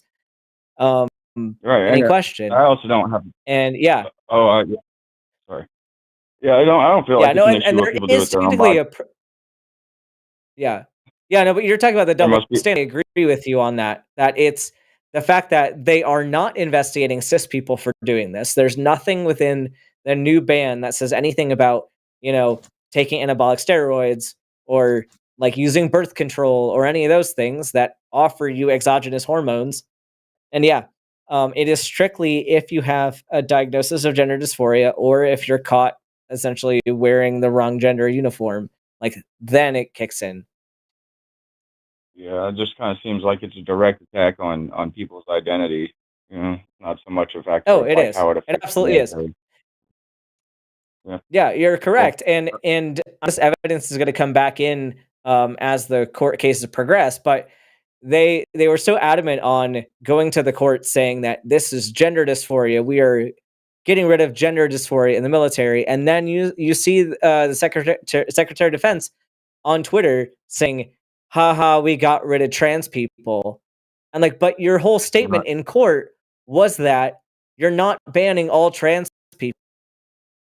But then you have a screenshot from Twitter that said that they're getting rid of trans people. So. Yeah, well, it kind of seems like, the direct cure to gender dysphoria would be gender affirming care, but I don't know. I guess we live in the upside down land. You're right. So, yeah. No, and thank you're you right. guys for having me on. Yeah, no problem. Sure, thanks, bro. Well, I'm going to put out a call real quick because we got sidetracked by someone calling in who doesn't know what a cult is, and my apologies. I wish Owen had been here to maybe offer some clarity about definitions of cult, because if I objected to somebody for being hypocritical, there's no circumstance under which I would say that, oh, what I mean by hypocritical is they're in the woke left cult. And by woke, I don't mean I'm woke, I'm left. By cult, I just, it's so strange. But hey, he's got a video with more views than me and some more subscribers. So clearly relevant. I don't know. It's such a weird thing. Let's kind of halfway start over. Hi, everybody. I'm Matt. This is my show, The Hang Up. Joining me tonight, it's Dr. Ben. Dr. Ben is a man in the military who's being out-processed right now, administratively discharged because of the administration's ban, not on trans folks, they'd like you to think, but on gender dysphoria. And anybody who's ever had gender dysphoria, been diagnosed with gender dysphoria, had symptoms consistent with gender dysphoria, or who might be suspected of having gender dysphoria, or maybe anybody who's just weird enough that we just want to say, you know what, I think maybe you're suffering from. Have you ever wondered what it would be like to be the gender other than the one you were assigned at birth? Boom, that's dysphoria. You thought about it. Yeah. It's like that. Welcome, everyone. Yeah. I forget there's a TikTok video or something where there's somebody looking at the camera and they're like, gay, that right there. And that feels like what the government's trying to do with trans folks. And they'll be like, trans, right there, there they are. And it's so strange because for real. You would think that you would want the best military you can get. And let me tell you, as somebody who served for 8.5 years, there are great military members, and there are monumental pieces of trash in the military at all levels, at all ranks, in the enlisted, in the officers, everything. Our military is judged based on its power and superiority by the rest of the world. But internally, it has been a hotbed of bigotry and, against women, against blacks, against gays, against trans folks. The list goes on. And then scandal after scandal of boys club, hazing, tail hook, all these things. You would think that you would want people serving the military who, A, want to be there, B, are good at their job and doing their job. And outside of that, I don't know why it should matter whether or not they've got depression or gender dysphoria, whether or not they are living their life as a gender that doesn't match what was put on their birth certificate. Like, genuinely, if I was still in the military and I went to see Ben for treatment, what is it about Ben and who Ben is, or being trans, that in any way impacts his ability to do his job and treat me? Right. I'm equally licensed as anybody else. And I don't even have to, I don't talk about being trans unless the person in front of me is also trans. Like, I don't bring it up in clinic unless it is relevant to what I'm doing in the clinic. Like, and to make matters even like more important, so I, like, most recently was a GMO, or a general medical officer. So of course I'm not board certified in any specialty because I'm changing specialties. But after intern year, you're licensed to practice independently. The military will utilize those people, send us out for a duty tour somewhere, providing healthcare. So I'm, like, fairly inexperienced for a physician, but the military is desperate enough to need us that they will send us out at the lower end of experience, in charge of clinics, in charge of medical sections. Like, I was in charge of all the medical for over 400 soldiers for my unit, but also I was at the battalion level. So I had probably like 400 people under me directly that I was taking care of, along with supervising the PA, supervising the medics, and then also, like, one of the brigades here, like, took their providers on deployment with them. And so I'm a fairly brand new physician, and they've left me with all of their people who are too sick to go on deployment and were staying back. So, like, they needed me enough that they desperately called me multiple times saying, "Hey, can you cover some of our people? Can you see some of our clinic? Like, we don't have enough." And, like, this is overwhelmingly what I got. And then that's apparently not enough. It's just, no, actually, you're trans. Get out. We don't need you anymore. But so who's seeing all those people? Nobody. Yep. Well, we've got Vector's calling in. Atheist Pronto Him says he doesn't get why trans people care about how those view them. Hey, Vector, how you doing? Hey. First time calling. Yeah. Awesome. Yeah, I'm trying to understand. Like, I don't like what's happening to them. Because I'm black as well, so I don't like this whole cleansing thing they're doing. But, like, I still don't really get it. Like, I'm trying to get it, but I don't think I fully understand it, because, like, I guess I've just always been a man, so, like, I've never. What specifically don't you get? Are you talking about gender dysphoria, or is there some part about it that's extra confusing to you? So, like, yeah, I think it's the gender dysphoria, or so, like, why do they care so much, like, how other people view you? Like, for me, it's like, from someone that, like, comes to Detroit, you just kind of, you handle your own business, you do your own thing. Like, you don't really care what other people. Vector, I don't care. I don't care how people view me. I care about how people treat me, as far as, do I have access to healthcare? Do I have access to wearing the clothes that I want to? Can I use the name that I want to use? Like, all those things are very simple and require zero on anybody else's part. I don't care if people agree with me being trans. Like, I literally do not give a fuck what people think I should be. I care that Oh, those people vote on issues to take away my healthcare, to take away my ability to just exist as who I am. So if you think that trans okay. people are just needing more attention, it's because we are actively getting our rights taken away. I would love to be in a situation where we need all this publicity because I would just go about living my life. But you know what? Mm. Since people are trying to take stuff away from us, we have to be vocal about it because otherwise they're just going to take it and no one's going to give a shit at that point. Okay, I get what so it's like a systemic thing. It's very Yeah. similar. Okay, I do get that, but then also I do want to like actually try to understand it. So like, is it like because like gender and sex, I've learned that those are two different things. I'm getting that, Mhm. but like, isn't like gender developed by like how society views you, and less about like how you Yeah, view so yourself, gender right?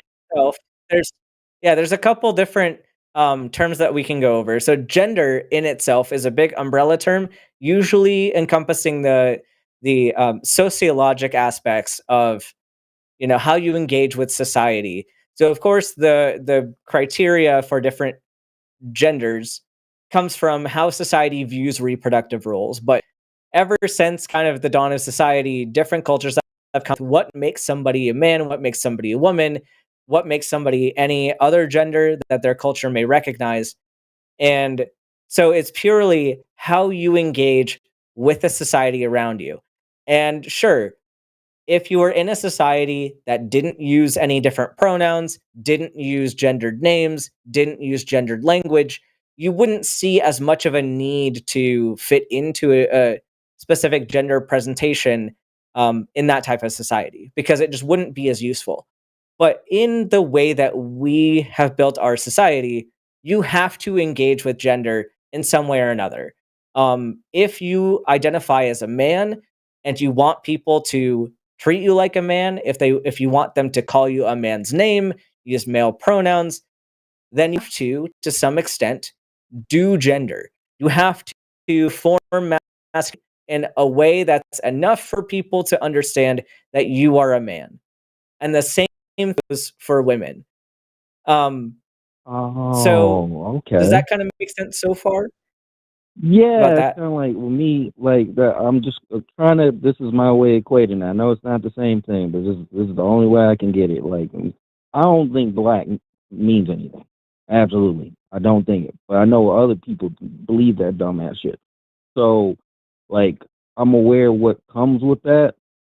Is that what you're kind of saying? It's kind of like since society's kind of forcing on you, you gotta have to choose, but you don't want to choose what they're choosing for you because you know what you feel and like in Yeah. yourself, That's kind of what it kind of like yeah, that. that's kind of what it comes down to. Yeah, because as much as we want to change society, you can't change all of society to do exactly what you want them to do. But you can engage with society enough to present to society what you want to receive in return. And this does cause some problems for people who identify as non-binary, who say they don't fit into either one of those boxes, and that's can be a whole separate discussion. But similarly to you, if you say that you identify as a man, if you go out into society and someone calls you ma'am or calls you a woman's name by accident, do you think you'd be uncomfortable with that?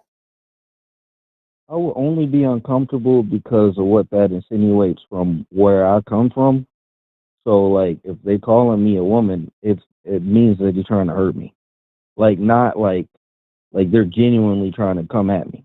Like and I don't have a problem with women. It's just that like when other men call other men that in my area, they're trying to fight you. They're trying to Yeah. demean you. So it sounds like you're worried that people are going to do to you what they normally would women or what they would do to queer people. Yeah, Yeah, it is. yeah, So which is the time messed that I was up. in the But like, Navy, You know, it's all dudes when I was in the Navy on the aircraft carrier, and so the homophobia is just rampant at the time that I'm in. Now, because I was in during Don't Ask, Don't Tell, we had some service people in who were clearly gay, but you know, and people were generally nice to them. Some got the shit beat out of them. Some of them were, you know, outed, but it was the most common thing was, you know how I know you're gay. You know how I know you're gay? It's just gay was the insult against other people. Oh yeah, well you're a girl. You get like a girl. You do this like a girl. You're a sissy. You're this. All of those names are used to emasculate men because both the person speaking and their object carry with them a stereotype about women and about homosexuals and about homosexuality, and all of these stereotypes are there so that you can turn that into ammunition to go after somebody. And so if somebody called me ma'am today, it wouldn't impact me at all because I've got a fuck ton of privilege. Calling me ma'am can't possibly do anything. It's not even, you know, but if one of my old friends would you know, said, oh, you're a big girl or whatever, I know they're trying to insult me. The difference between intentionally trying to, you know, jab at somebody or kick somebody's ass or, you know, prod them and making a mistake is huge. But if you live your life where every time you went out, somebody was saying, yes, ma'am.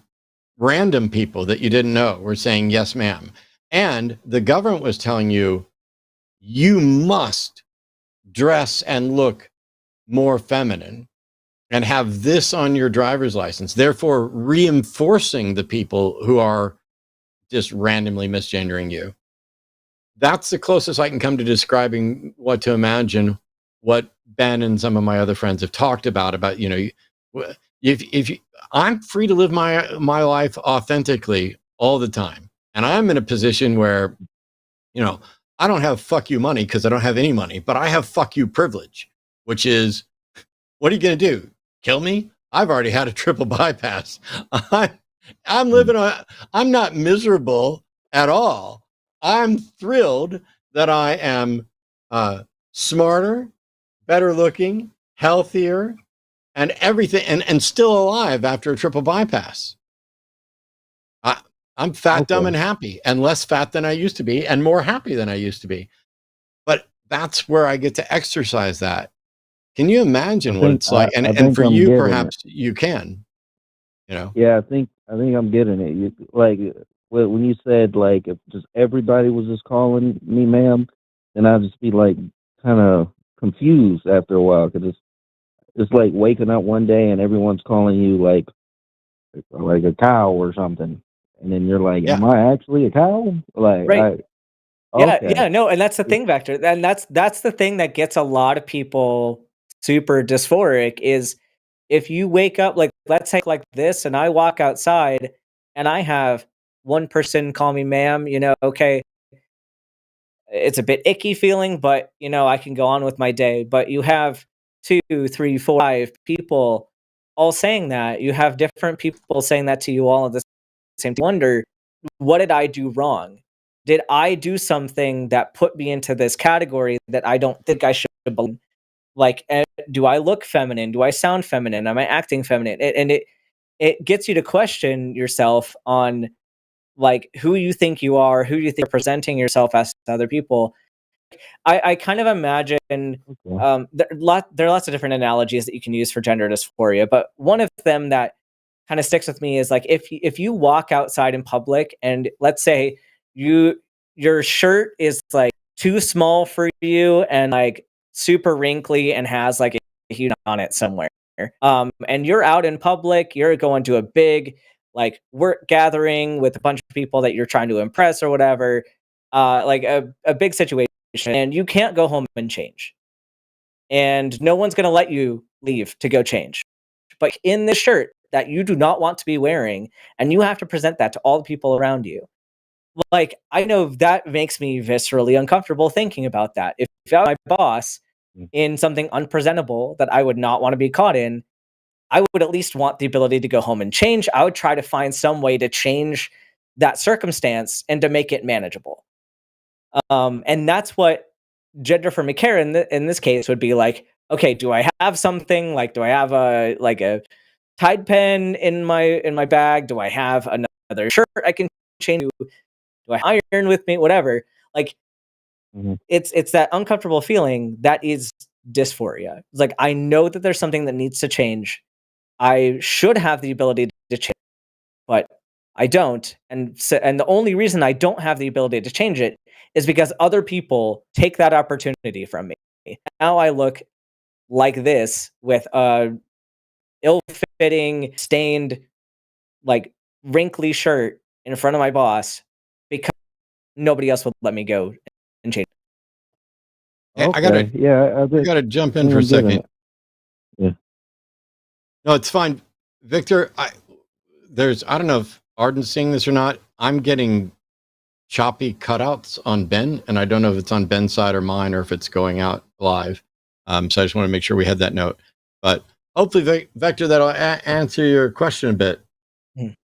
No, yeah, I think I wouldn't say fully get it, but I do understand that you guys kind of feel uncomfortable all the time, and that's not cool.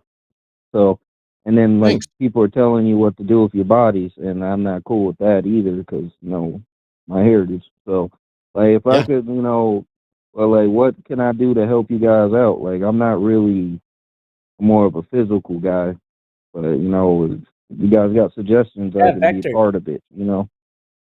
Go watch the Transatlantic Call-In show. It'll be tomorrow, and I will be on with Josie, and we are live every Thursday talking about trans issues.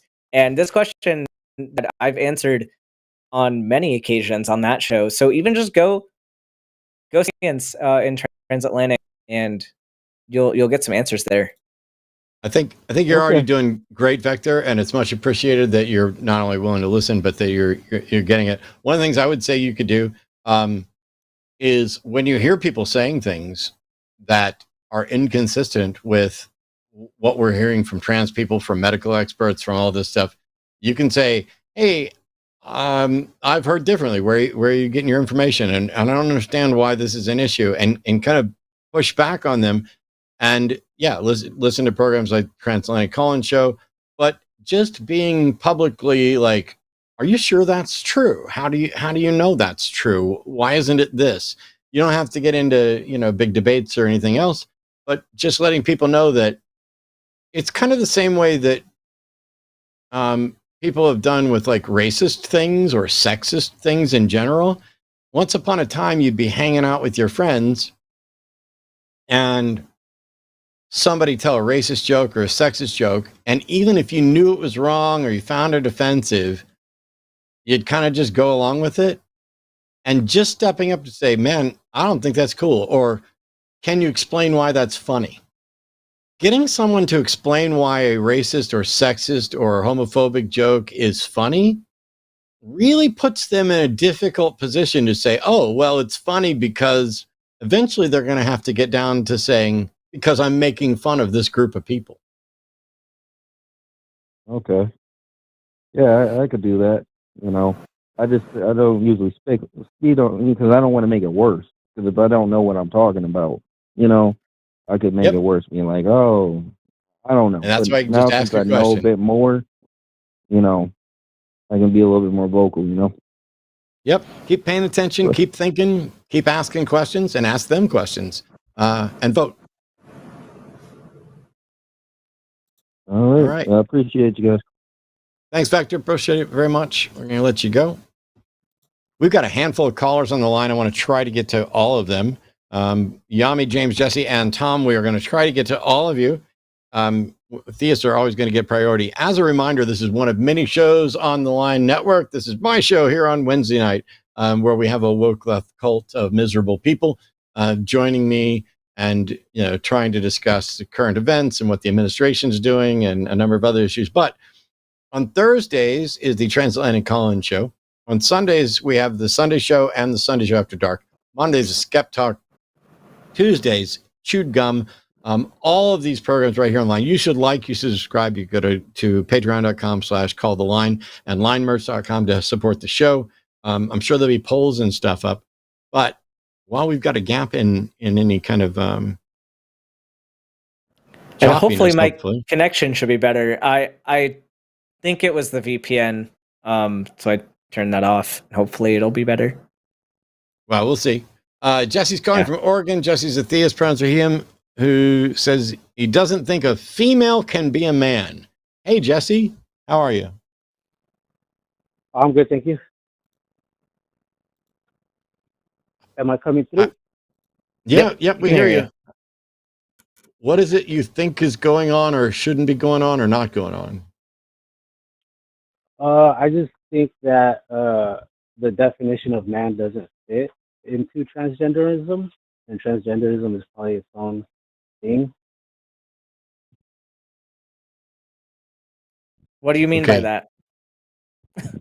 Like, I don't think a woman can be a man. They could be a transgender man, but I don't think they could be like an actual. So man. hold on. Does can a blonde man become a brunette man, or are those like totally incompatible adjectives of man?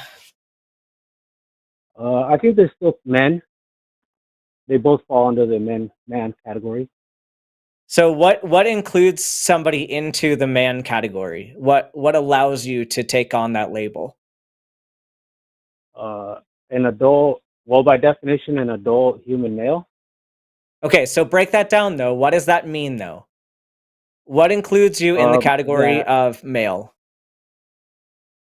That you're, well, male is your sex, which is determined by your reproduction, your reproductive organs or whatever, or your body. What factors go into, hold on, what factors go into your sex?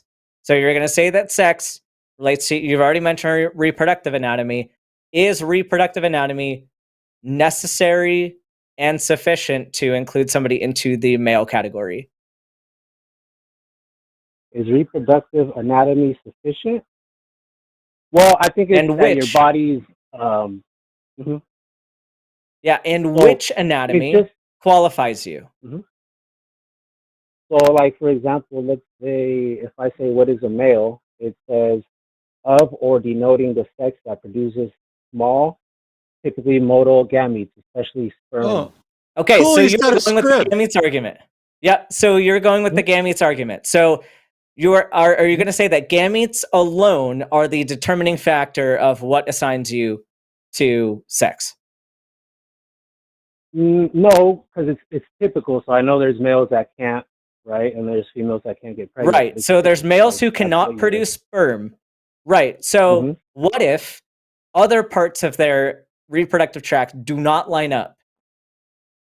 Like if somebody, how so? Yeah. So let's say if somebody has internal male anatomy, but they have external female anatomy, what sex are they?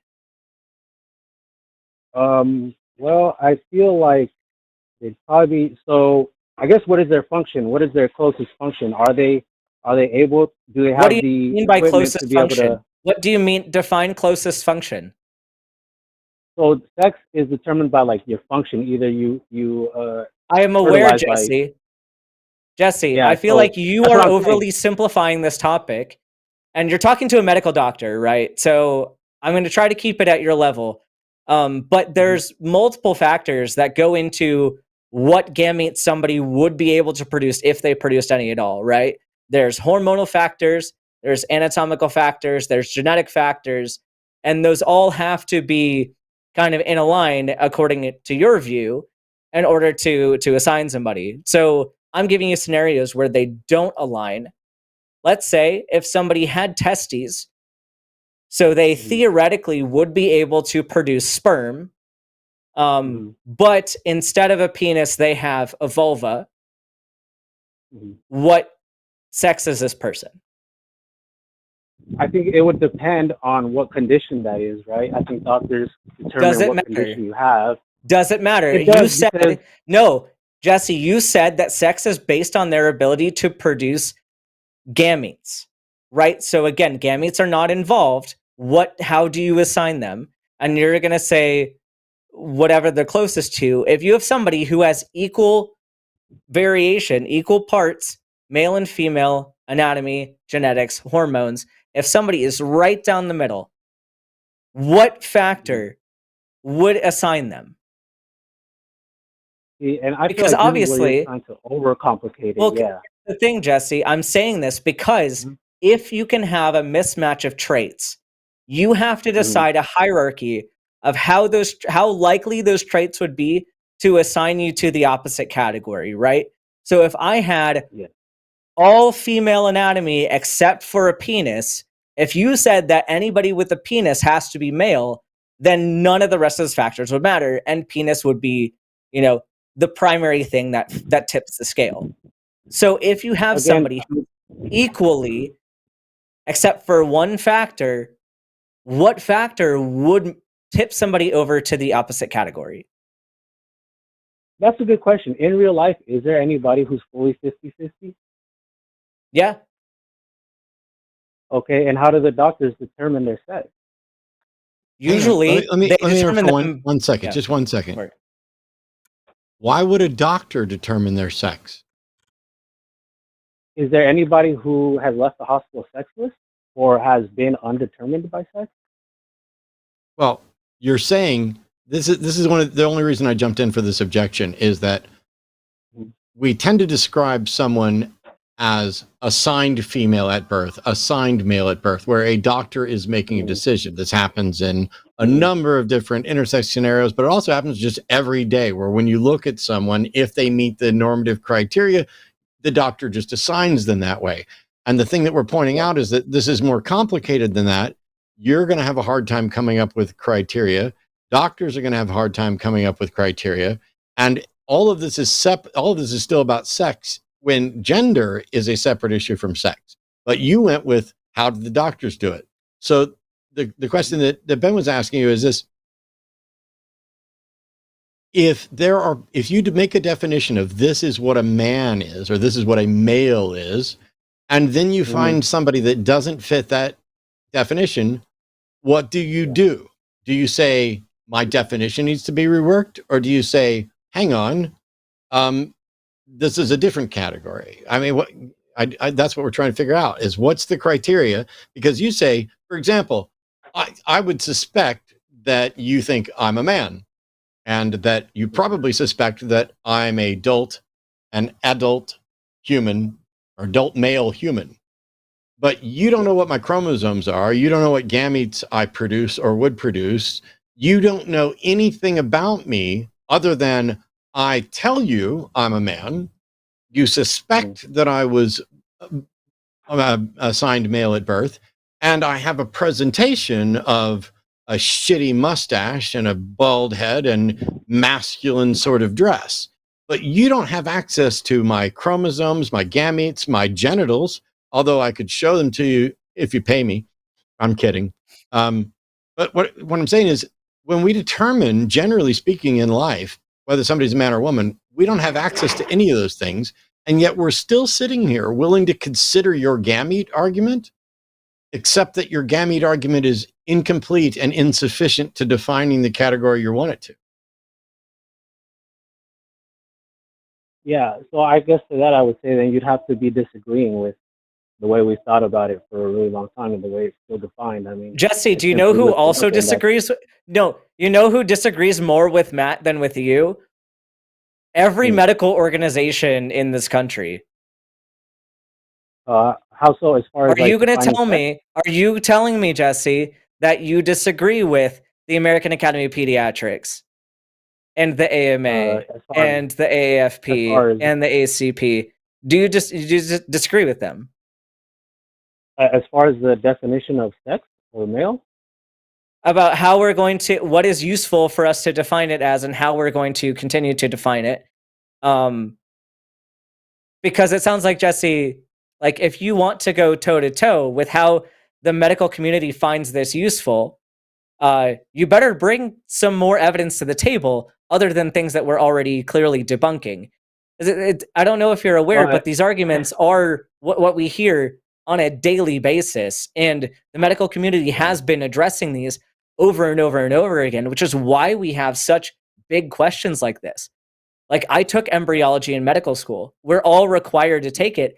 And I remember ever since that class, like, it took things that were taught to us as binary and taught to us as so simple, and it made all of it not simple. And you know what? So it Doctors overcomplicated it. in the deliver, and I've delivered 33 babies. Jesse, you can't say it overcomplicated it if we learned that it was too simple. If the reality is complicated, then it's a mistake to make it appear simple. Because what you end up doing is sidelining. You end up saying everybody's XX or XY except for these people, and we're going to ignore them and not count them. And then what you end up doing is you're throwing out an entire group of people that are the thing you're often looking at. So how is it overly complicated? How can it be overly complicated if you still haven't come up with a clear definition to use?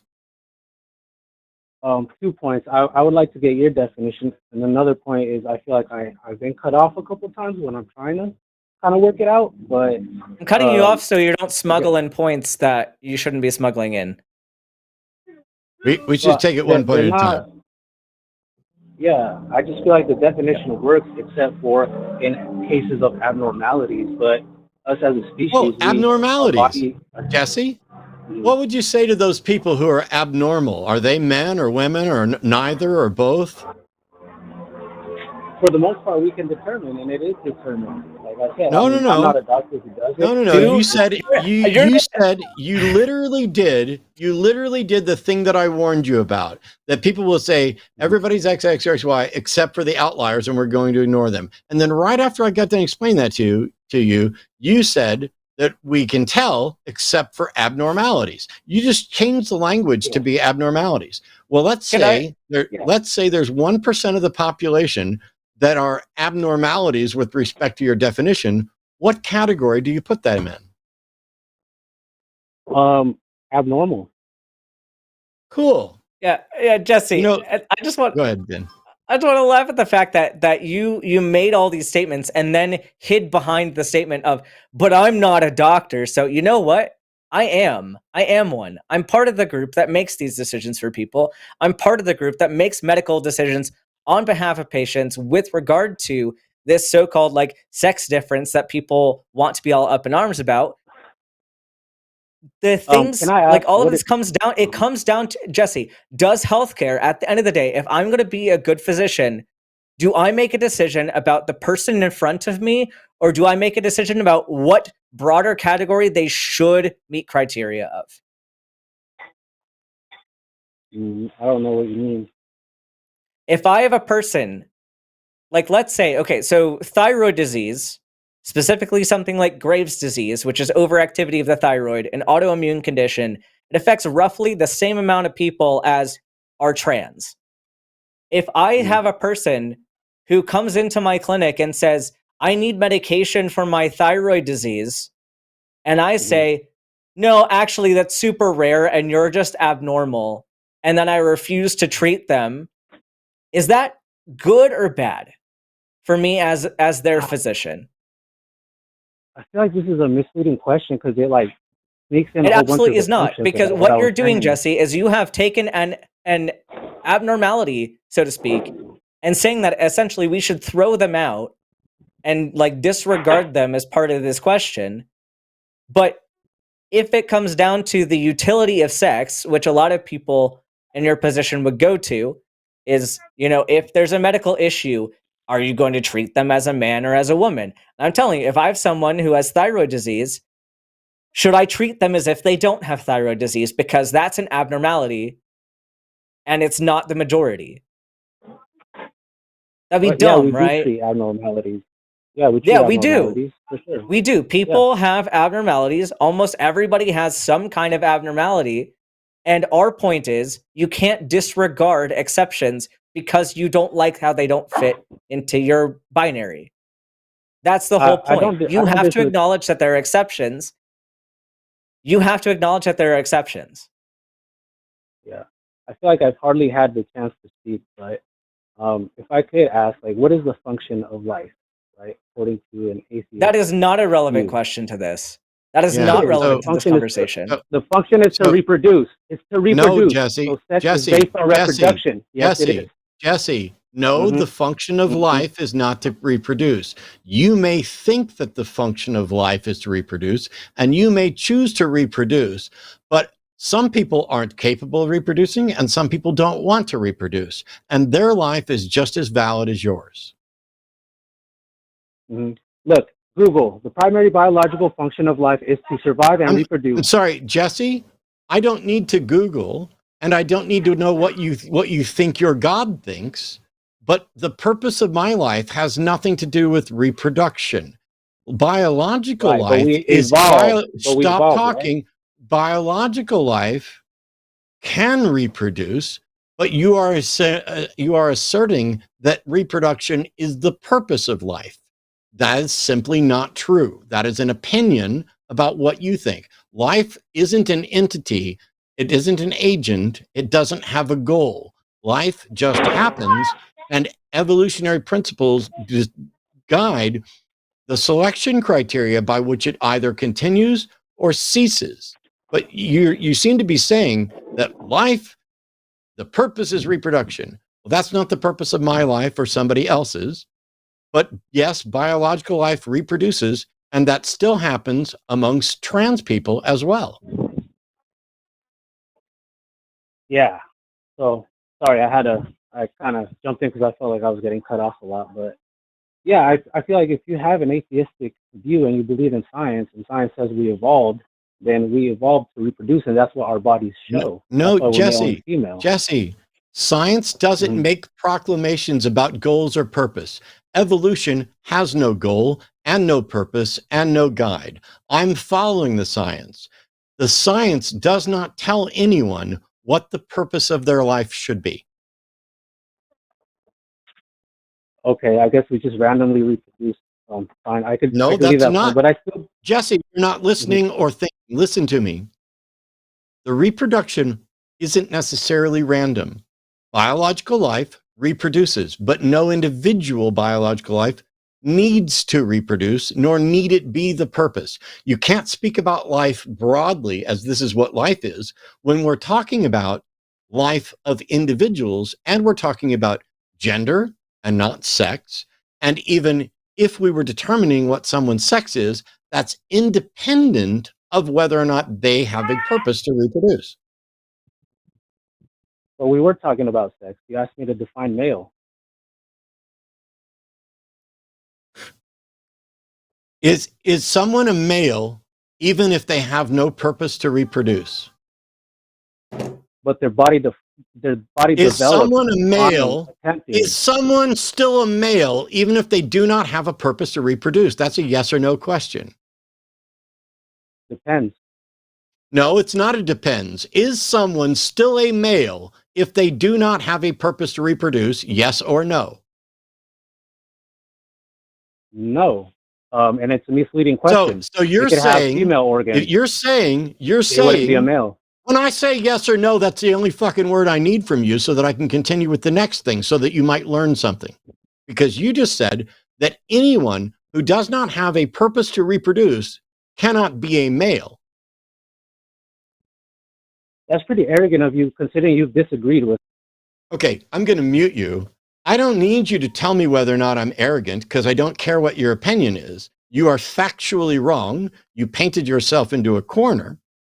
And I'm saying that you just declared that anyone who does not have reproduction as their purpose cannot be a male. You just defined a whole bunch of people who you would otherwise define as male as not male. Whether you think I'm arrogant or not is irrelevant. I'm still right, and you're still monumentally wrong.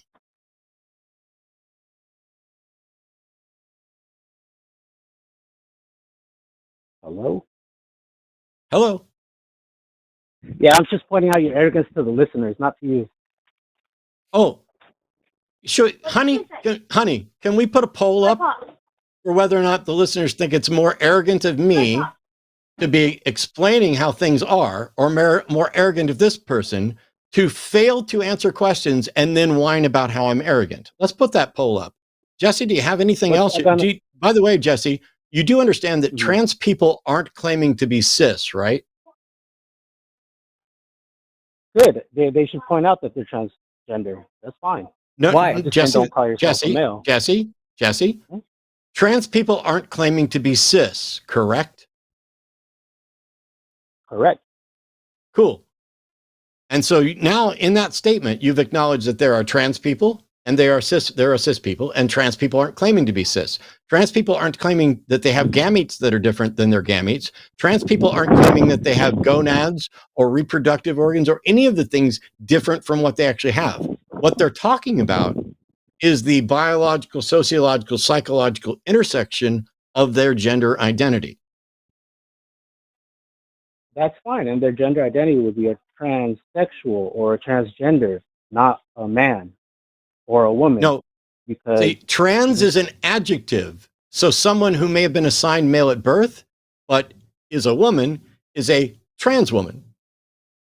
And someone who may have been assigned, someone who may have been assigned female at birth, who is a man, is a trans man. That's an adjective noun. They're still a man. They're just a trans man, like a brunette man, a Republican man, a stupid man. So according to you, what is a man and what is a male?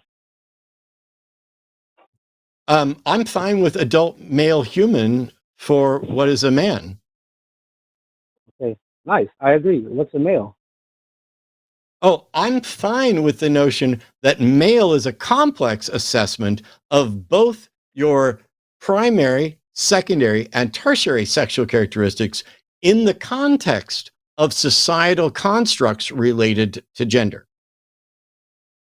So that's a different definition, and that sounds like a gender role. You tie in society to that. But I think the best definition is still the one that I looked up, which is the gender that typically the one that we debunked. Or it develops. The one that we debunked, right? We didn't debunk it though. We did actually. We did though. We did debunk it.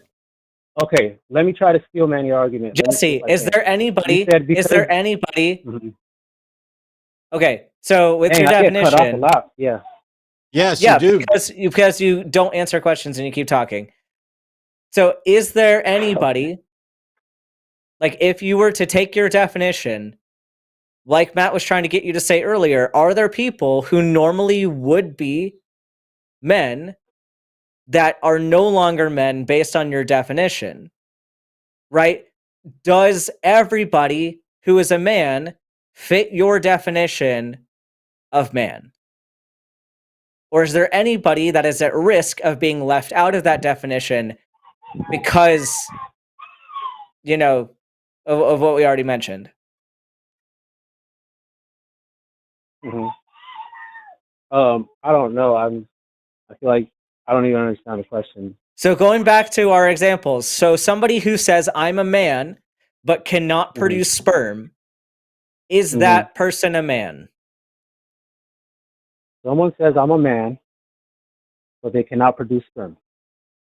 Well, it depends. Is it somebody who has a vagina and ovaries saying I'm a man but cannot? So produce then sperm is not necessary to be a man. If you have a uterus and testes, are you a man or are you not a man? It depends. Like I said, what is your body trying to develop towards? And this is where when these abnormalities happen. Jesse, I'm going to interrupt you because you keep saying it depends. Yes, Jesse, we know it depends. Yeah. I don't need you to assent. I need you to be quiet until you've heard this, and then you'll be able to speak. And if you'd actually do this, you probably wouldn't get interrupted. You can cut me off, right? But you can cut me off, right? Yes, I did cut you off, and I will continue to cut you off on my show. And I'm trying to explain to you. I'm going to mute you now. I'm going to explain to you how you can actually guarantee that you get the most speaking time possible. Number one, listen and don't fucking interrupt. Number two, answer the question you're asked. That's a really good start. And now that you've whined about getting cut off, you've now distracted me to the point where I don't even remember the point that I was actually interrupting to clarify about. This conversation would be so much better if you understood back and forth. When you say it depends, we know it depends.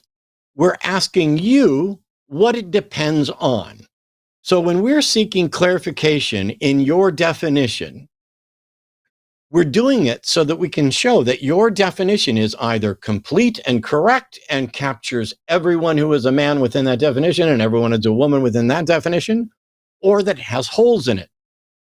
When we point out one of the holes and ask you, how do you resolve it? You shouldn't be starting with, it depends.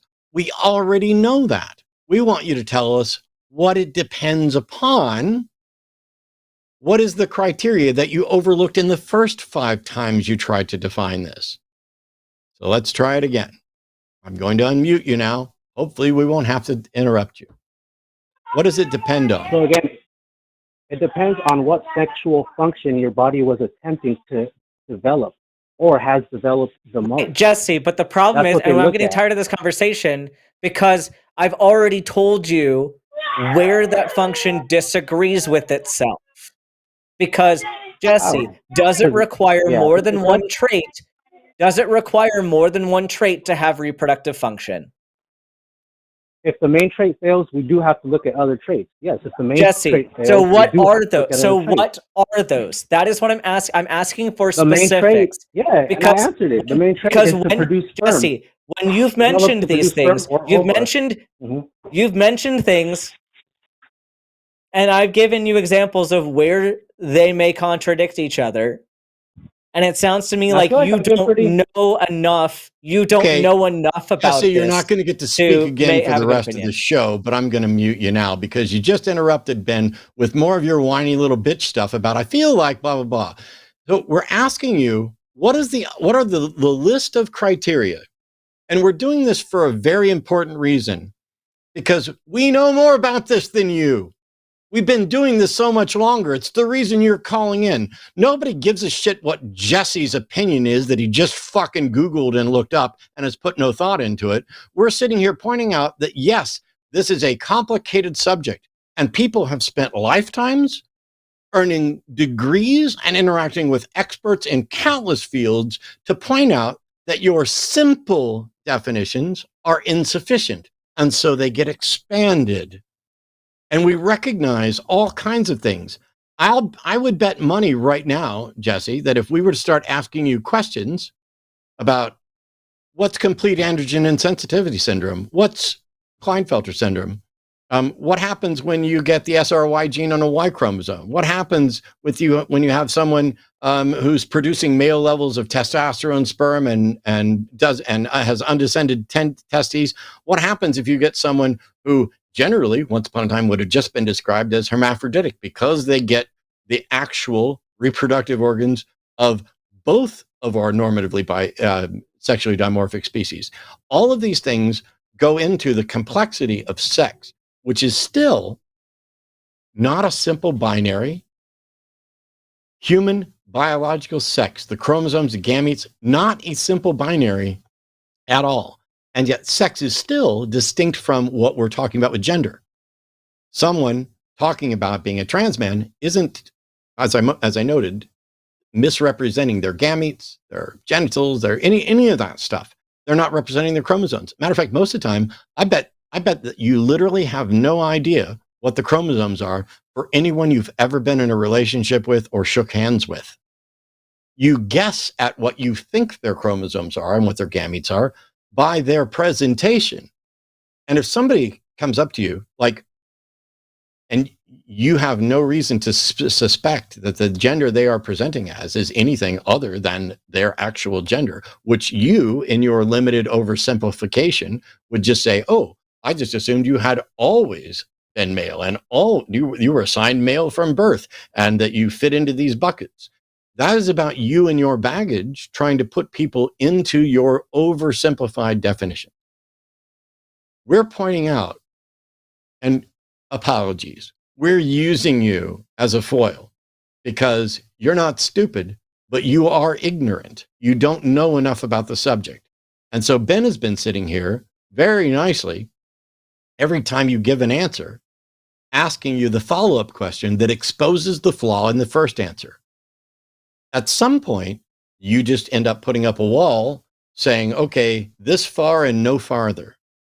And when you do that, you exclude what everybody else is talking about with respect to gender, and you exclude a significant portion of the population from your categories.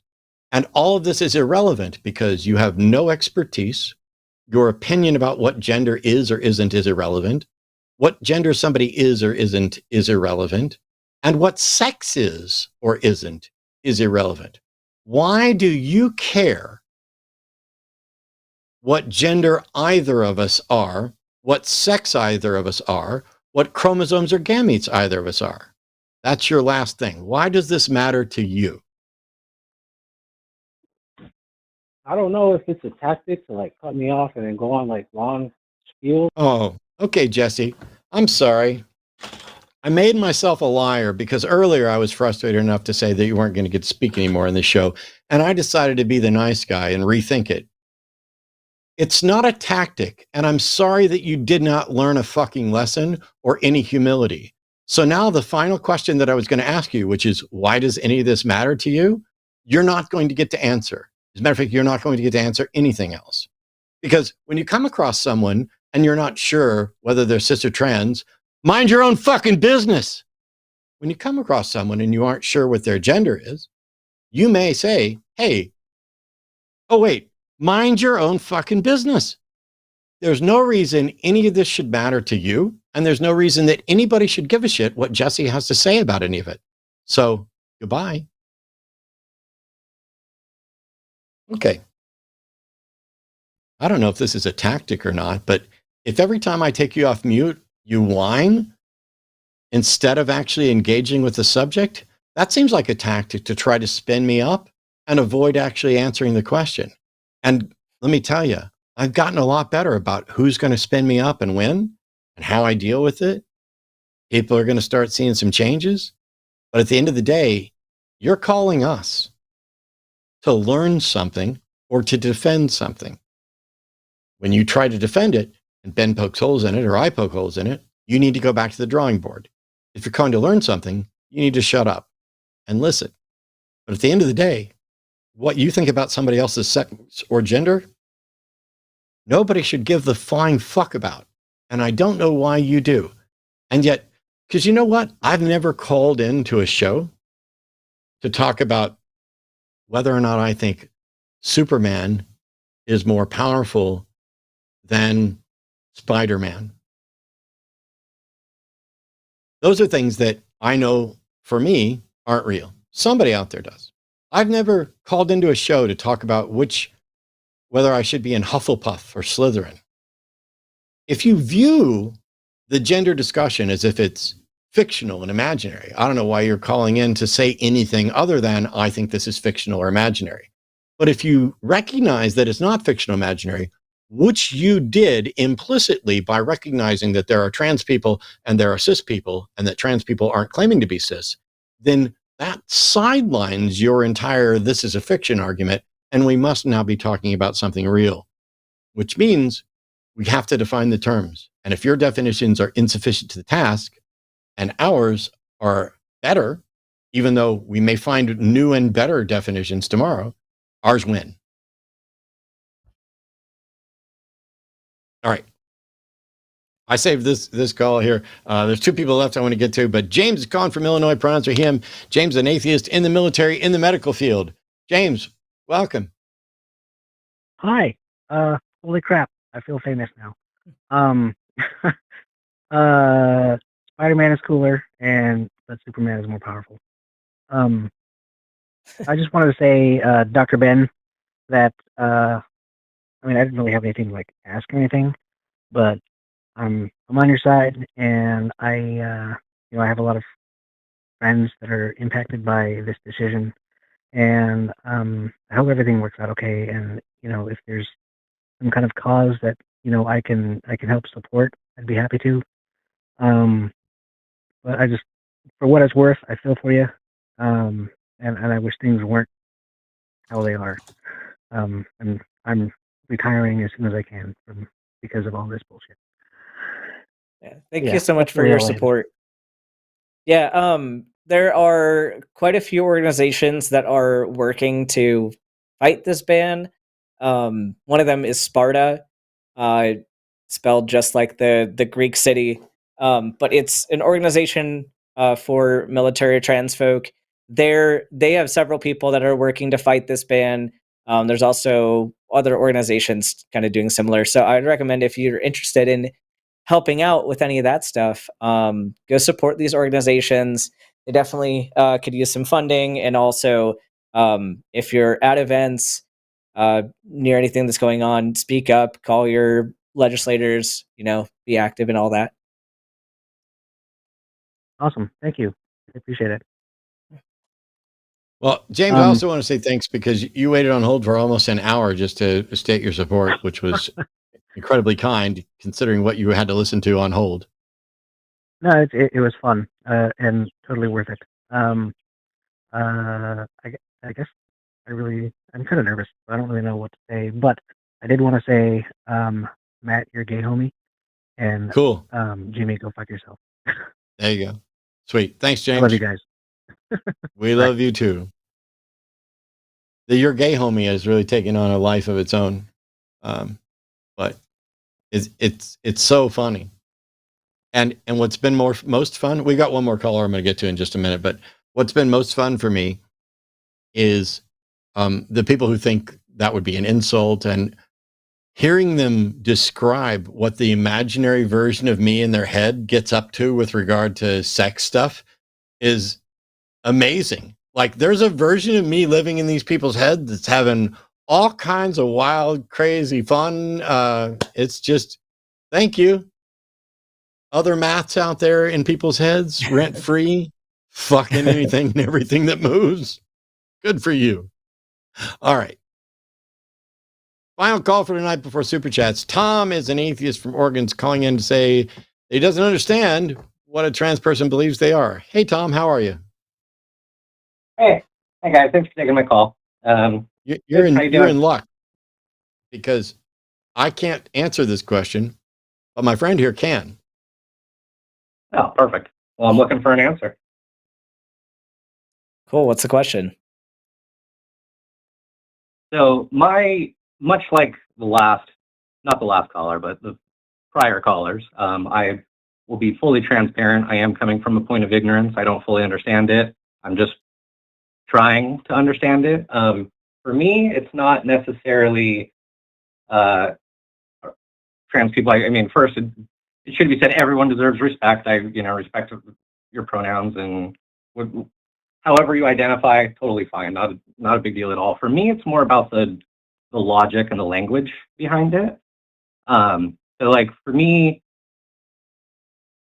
before I feel like the transgender kind of, I don't want to call it an ideology, but the movement, or it's got a lot more steam over the last 10 years, I would say. And I'm trying to, before it used to be like, I guess, what's the difference between transsexual and transgender? Has it changed because are you not able to change your sex, but you can change your gender? Well, transsexual isn't kind of an outdated term. We don't really use that now because it is more stigmatizing and kind of derogatory when people use that. The term changed to be transgender because while there is, some debate on how much you can change your sex, I am I'm in the camp that says, you actually can change a lot of aspects of your sex. You can't change necessarily what you were born as, but a lot of the way you develop happens over time and through hormone influence, and we can change those things. But the term changed because, really, like we were saying in the last call, the sex part really doesn't matter a whole lot. It's gender and how you engage with the society around you. And so that's why the term has changed to be more transgender, because we're using our gender identity to make decisions within society and engage with that, and not really relying on what our anatomy is saying. Does that kind of make sense?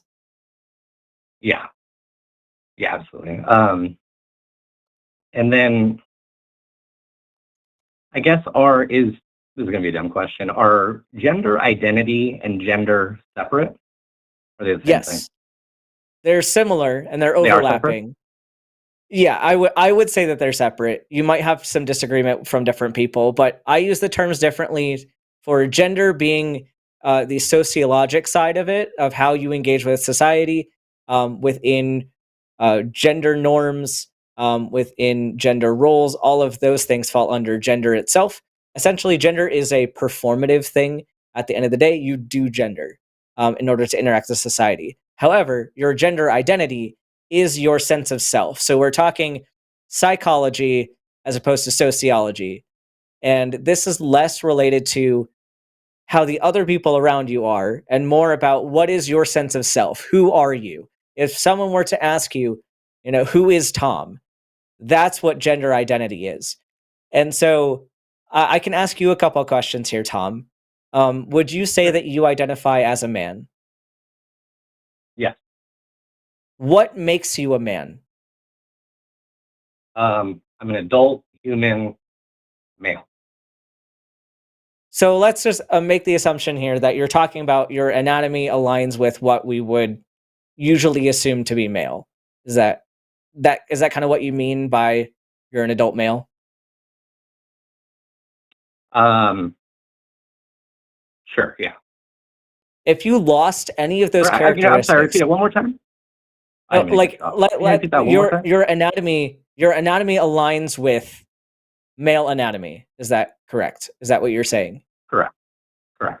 So if you lost any of that, let's say you were in a horrible accident and you no longer had those parts of your body, would you still be a man? Yes, because I think it's an exception to the rule. It's not the rule. If I took your brain and put it into a woman's body, do you think your brain would be male or would your brain be female? I think what you think about is, related to the society around you, how you're raised, how you're, how you interact with people, things like that. But I think if you were to look at the DNA, it would show male. But outside the DNA, do you think that there are parts of you and your identity that are separate from what your body is? Not necessarily, but if I did, say, for example, I think I'm extremely attractive, but I'm not. Does that make it true if I believe it? I don't know if you're quite understanding where I'm going with this. Like, you and how you identify as yourself. Do you think that core part of you would change if your body changed? I guess it changed in what way? Like, if I took you, I'm going to assume that your name is Tom. If I somehow took your personality, your brain, the thing that is generating your identity and your decisions, and I put that in someone else's body, let's say their name is Dave. Are you suddenly Dave because I put you into that body, or are you still Tom? Kind of an interesting hypothetical. I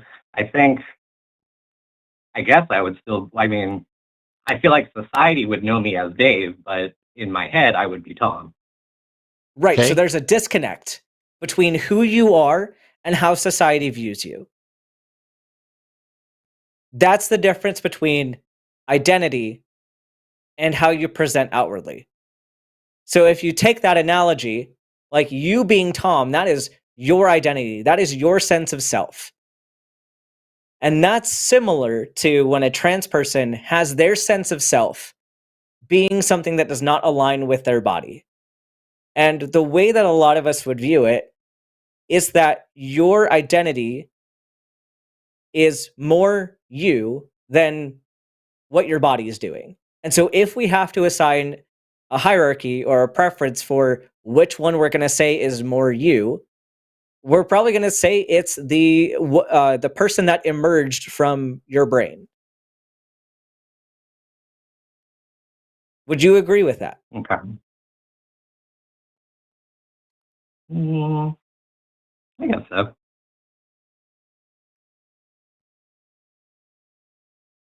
Does that make sense? Does it make? Yeah. Do you still I'm hold just not totally sold your on previous view, or? Yeah, I feel like from what I've seen around, I don't know how to phrase that. I feel like there's, for example, names are just a title versus a descriptor. So like calling me, like anybody could be a Tom or a Dave or like if you say, oh, look at that, that's a Tom. That could be a person, that could be a cat, Okay. that could be I don't want to derail this, Tom. I don't want to derail this, Tom, but really close to something. I want to try this. Tom, are you right-handed or left-handed? I'm right-handed. What if somebody forced you to try to live your life left-handed?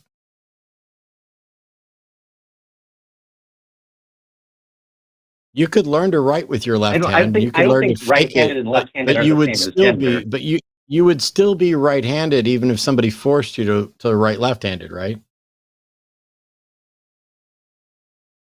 Yeah, but can't you make that the same argument in reverse? If you're born a certain way, you can change things, but you're still that.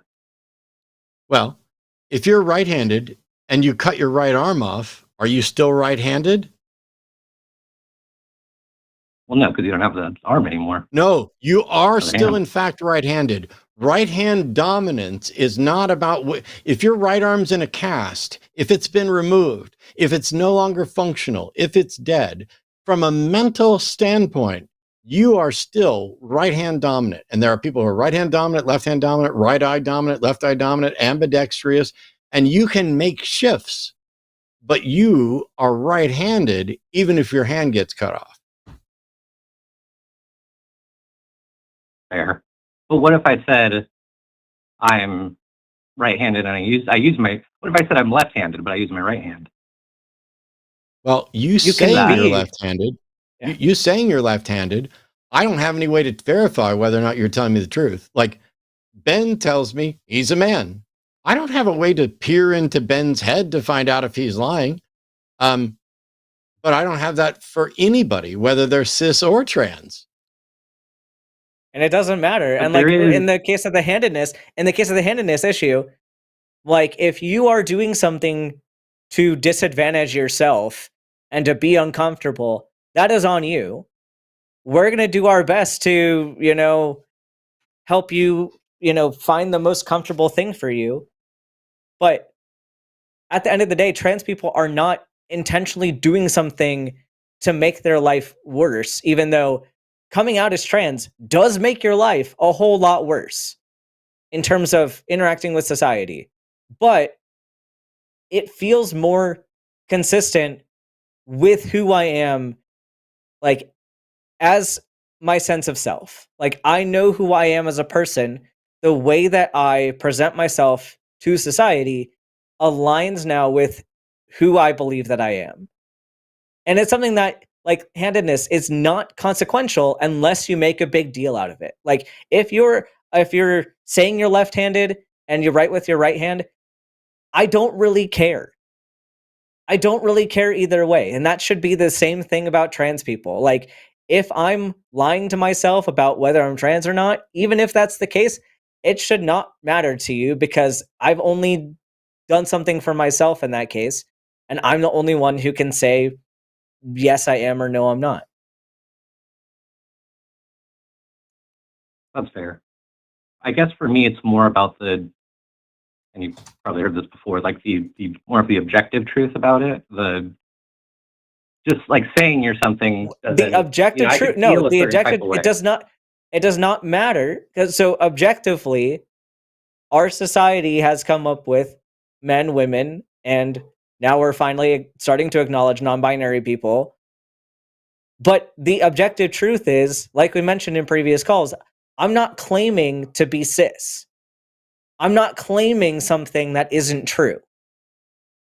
When you say I'm claiming to be cis, what does who that I mean? am. Yeah, so I'm not claiming to have been assigned male at birth. I don't pretend to have organs I don't have. I know what reality is, and the way reality turned out for me at birth was painful, was not great for me.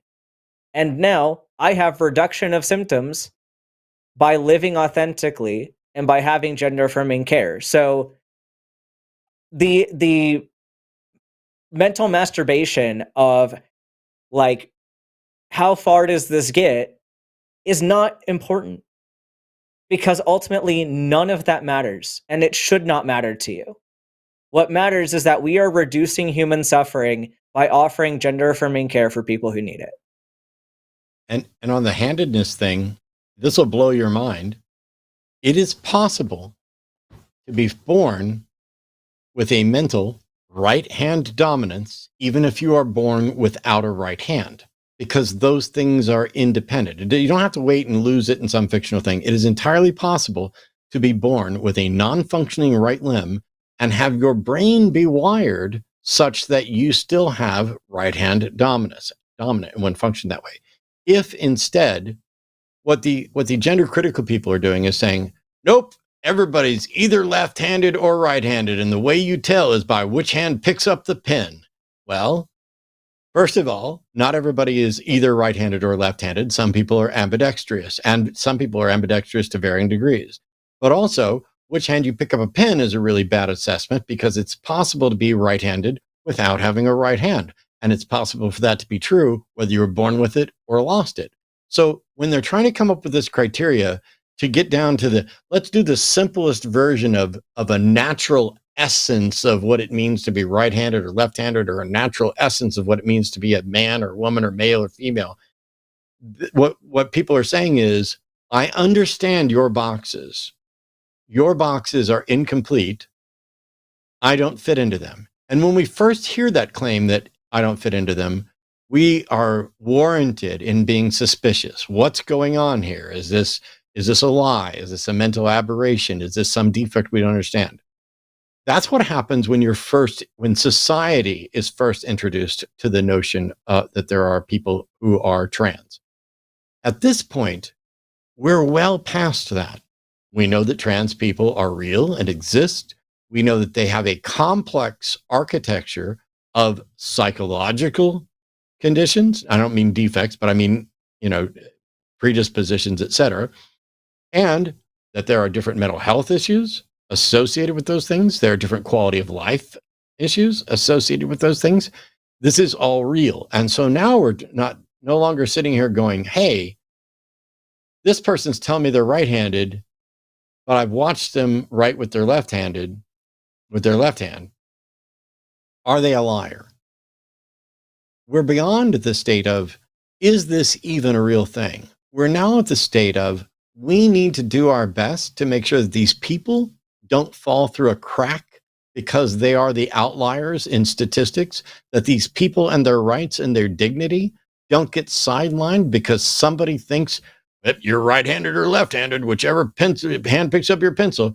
That shouldn't sideline people. And what we're living in right now is, not only is that happening, but trans people are being used as a boogeyman to prop up fascist regimes by threatening anything and everything, when in reality, they just mostly like to be left alone. I'm sure there are exceptions, but almost every trans person I've ever met, including the one I've lived with for the last 4 years, would prefer to just be left the fuck alone and for nobody to give a shit about what her gender is or what's on her driver's license or anything else. And yet she has to spend every single day dealing with the constant attacks on her and her right to exist authentically. And now even the government is saying, that the authentic life of trans people, which we know from science is authentic, is the lie, thereby forcing them to lie or no longer be a part of the military. Thus endeth my sermon. Yeah. No, I think the pendulum has gone pretty far right. You did answer one of my questions that I was going to prompt was, I'm trying to just understand what trans people believe, and I think you answered it was, so being trans, you still understand the sex you're born female. What do they do to? Yeah, we're trans. We're not dumb. You're female, but you identify as male, correct? Or as a man? We're not idiots. We're trans. Yeah. But also, I understand the question you're asking, Tom, but the language is already, in trouble. So, trans people aren't claiming to be cis. What they are claiming is that there are two categories, cis and trans. And you know who's claiming there's only one category? Cis people. And they think cis is a slur. Cis is a slur. How dare you call me cis? Because if they allow you to use cis as a label for them, they implicitly allow a trans label that they want to deny as real. It's not trans folks who are denying reality. It's cis folks. Yeah, language changes all the time, so that's not a big issue for me. But I think the wording of it, for example, like I said in the beginning, I am ignorant to it. I don't know any trans people. That's why I'm calling in, just to ask to learn. If you Well, I guess I should leave it there. I took enough of you guys' time. Let's do this, Tom. I'm going to thank you for the call and for the thoughtful questions and the responses. And you can always tune in the Transatlantic Call-In Show. Ben will be on there tomorrow as well. That airs at 2 p.m. Central. You can watch it live. You can watch it afterwards. You can call in when you have more questions. But yes, we really appreciate you calling in. Thanks so much. And go and continue to improve. Have a good one. Thank you. Bye-bye. All right, Ben. We have super chats. We have a bunch of super chats. And let's do it. I am ready. First of all, I want to say huge pleasure to get Ben back on the show. It's been a while, everything else. Thank you to everybody who's tuned in. Please don't forget about the other shows and everything else. My apologies for what may have seemed like a personal back and forth with someone I've never met who was shit-talking a friend of mine and my audience, because to the extent that I am occasionally miserable and the fans of the show and my friends are miserable, we're mostly miserable because there are other people making us miserable. Not our existence as atheists, not our existence as cis people or trans people. We're miserable because we find ourselves in a world that doesn't value truth, doesn't value dignity, doesn't value science, doesn't value individual autonomy, where fundamentalist, fascistic, theological think tanks are actively working and succeeding at taking over the United States of America and beyond in ways that turn marginalized folks into nearly extinct models. Extinct in the head of the people who would prefer that they didn't exist as they are. And it's leading to people advocating for their own extinction, to use phrases that won't get this YouTube channel shut down. I'm getting ready to do a video tomorrow about a debate that somebody suggested me for, and the organization shot me down. But I'll get to that. But it has everything to do with a particular new group of individuals that identify as Christian, but that neither myself, when I was a Christian, nor anybody in my church, nor anybody in my family would identify these douche bros. These womanizing, money-grabbing, crypto-punking, scamming, quasi-apologist douche bros are unrecognizable if I were to put my Jesus hat back on. And their primary goal seems to be to make life more miserable for the rest of us. So for the people who want to look at me and say, oh, Matt, you're miserable. You see me on a show where I'm reacting to the very things that make me miserable. I'd invite you over to the house to hang out and talk about reptiles or play music or watch other stuff, play board games. But I don't like you that much. So we're going to go on to Super Chats. All right. Fair enough. I feel like this is meant for you to read because it's I will. Directed 10 towards pounds from Arden. Jessica, who's a frequent visitor on my Twitch stream, and I'm very grateful for that. As a respected host of the line, everything I say is valid and correct. Therefore, I can officially announce that Espeon sucks. Growlithe is cuter, and Arden can take that and swivel on it. Hashtag love you soon. Disgusted with you, Jessica. Disgusted. I was going to say you didn't hear it, so she'd have to send another super chat.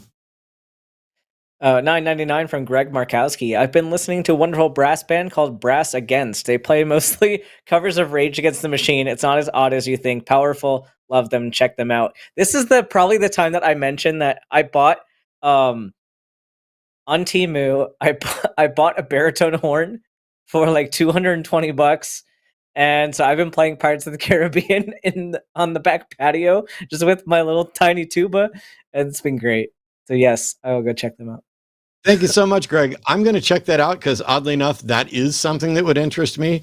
I had some fun with like Bardcore for a while, but it's not something I listen to regularly. I love when it comes to regular stuff, Chapel Roan is God, and anybody who disagrees, you're just wrong. $10. Hardcore. From Zombie Gangsta Samurai. Ex-Marine here. Thank you for your service. Y'all deserve respect and a chance to serve trans rights. Amen. Thank you, brother. Or sister. Or theyster. Theyster should be an actual thing. Theyster. $10 from Buddy Christ. Wish I could send more, but we're having a recession in heaven. Satan is at the helm and put tariffs on purgatory. Dad's in talks with Muhammad and the Buddha to get him out. Wish us luck, y'all. Yeah, can't help you there because who wants to go to heaven for that? I tell you, there's a bunch of stuff coming up. I'm glad we got this covered a bit today because I know there were a lot of people that were worried about Ben Gavin and everything that's been going on. But I skipped a bunch of news items that you can definitely expect to hear about in the coming weeks related to Ukraine and Russia and Gaza and Israel.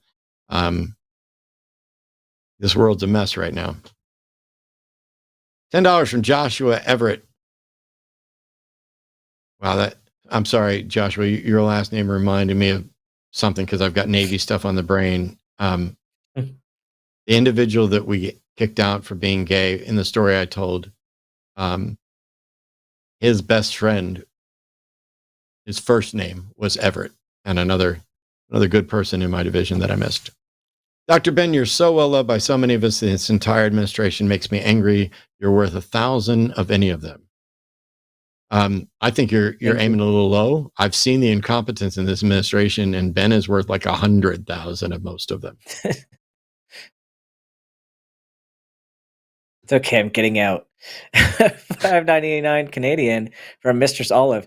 Everyone talks about being woke and being on left or right. I'm just barely awake and sipping my coffee, watching the chaos from the fence. Well, get off the fence. Yeah. And come over to the side where people are actively working to make the world a better place. Agreed. But at least I appreciate the fact that you haven't tipped over to the opposite side of the fence yet. £10 from Cyberman Dan 19. Thanks. $5 from Firebird XX. Hi, Dr. Ben. Congrats on your PhD. So I don't have a PhD. Medical doctor. May I ask what is the biggest difference in reactions to trans men versus trans women? Trans men more often are infantilized, and trans women are considered to be predators, and that's kind of the summary. Yeah, it is the stereotypical sexism expanded and writ large, because whatever your stereotype view of men and women are in the dynamic relating between them, What was it? There's a video Arden was telling me about. Who's that douche nozzle that I walked at? Andrew Wilson, I think, was evidently talking about how women are weak and need men to open jars for them, and handed this woman a jar and she couldn't get it open. So she handed it back. And then Andrew couldn't get it open and started complaining that that she got it wet, and they were like, oh, wipe it off. And he still couldn't get it open. And then I think she had her boyfriend and come open the jar for him. If that's not a real video, my apologies, because it definitely should be. If it is a real video, it's almost exactly right. I don't remember if it's actually her boyfriend or not, but that's definitely how that went down. Yeah. But yes, if you're the type of person who enjoys machismo and thinks that men are generally better than women, men are the powerful one and women need to be submissive and all this other stuff, then when you see someone who's a trans man or a trans woman, you automatically in your head reject their gender identity, go to what their assigned at birth was, and then stereotype them based on that, which means every trans woman is just some predator trying to get into the ladies' room and ruin women's sports. And every trans man is just a girl who was, I don't know, too boyish or ignored or not hot enough, too ugly to fuck, whatever the criteria is, or, oh, you just needed to be more manly. And then it's let's treat you like the little kid. It's wild. Yep. It is absolutely wild. But thank you for the donation. $5 from Veeks. I'm so excited to see Dr. Ben. TACIS is awesome, but so happy to see the host outside of there. 2, does hashtag Team Ben count here? It does not. There's no hashtag bullshit on my channel. Although Matt always wins.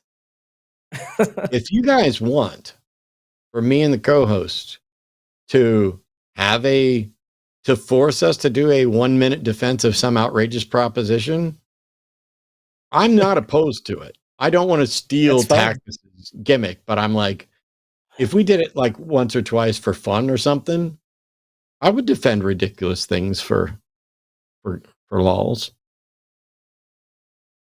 Yeah, that's great. $10 from Melissa R. Hey Matt, station on the TR mid-90s was part of the first female crew. Surreal experience. One guy told me he would not re-enlist because they let cunts on board. Terrific. Terrific. Wow. Well, thank you for your service, Melissa. I left the Big Stick and went to FibCB2 around 92, I think. And so there were no women serving on TR, but as soon as I got to FibCB2 and I was working there, and when I was getting close to get out, one of my buddies was like, you won't believe it, they just added women to TR. And I was like, bummer. I wish I was still on TR, because I'd have much rather been out at sea with a mix of people to talk to and interact with than the same douche nozzles every fucking day. Thank you, Melissa.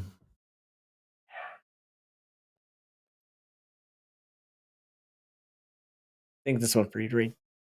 Oh, yep. $10 tailor-made 28. Dr. Ben, if this trans ban BS is someday reversed, would you go back, or is it the case that once you're discharged that you can't go back? Thank you both for your service. Thanks, TaylorMade. I don't want to go back. They paid for med school. If they're going to treat me like this and it's just going to be a roller coaster for each different administration, no thanks. I don't want it.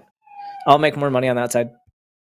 That is the huge thing, is that trans people have not only been propped up as a boogeyman by the right, but they've been treated like a fucking yo-yo.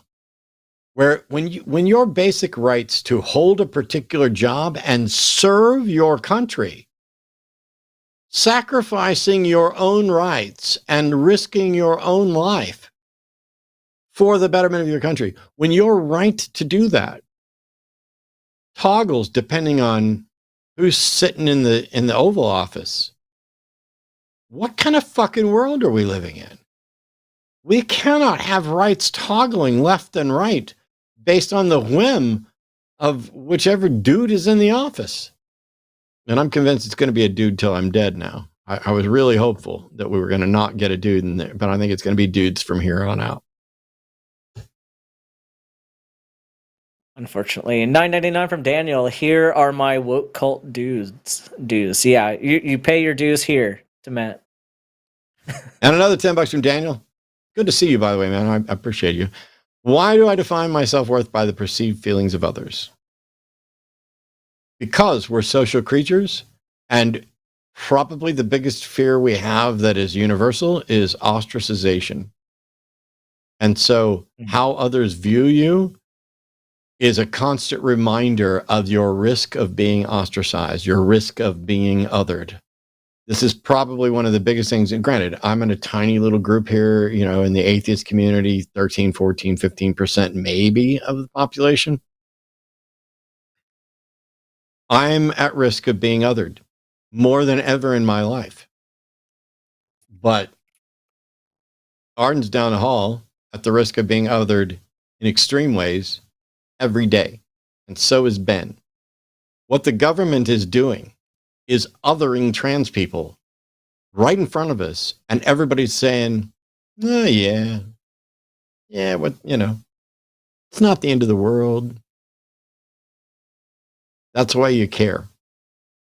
And the other reason you care is because fundamentally you understand that.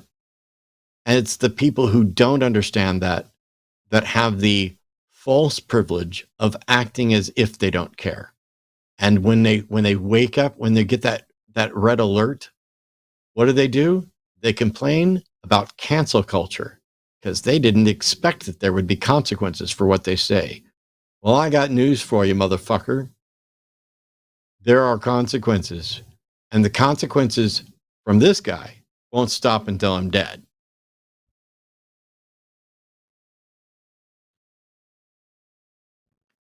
This one's me, I think.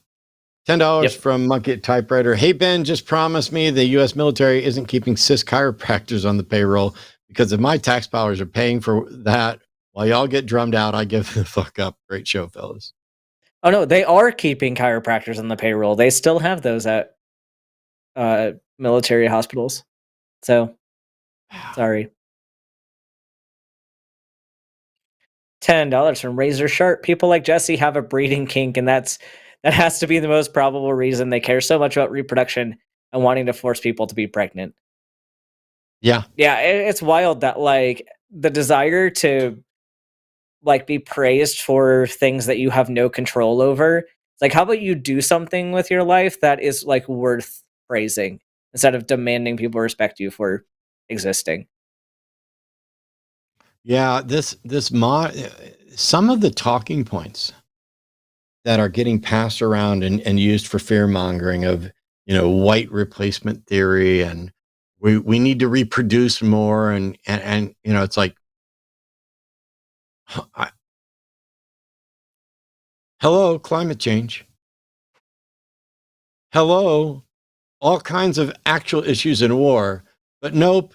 We have dude bros out there saying that Jesus wants them to sexually assault people to force them to reproduce if they're on an island and there's only, one man and 4 women. They have a duty to restore the human race, whether any of the women want to or not.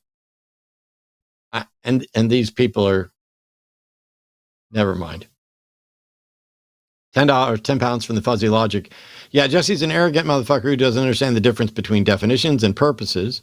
The definition of a living thing includes being capable of reproduction, not the purpose. Yes, thank you so much. I wish I'd have seen that when it came in and used that language to clarify it. I will try to file that away for the future. $10 from Razor Sharp. I've grown the shortest of fuses for fuses for deliberately obtuse responses from anti-equality people. No matter how clear you make it, they refuse to get it. Y'all are stronger than me to deal with it this much. Thank you for your support. $10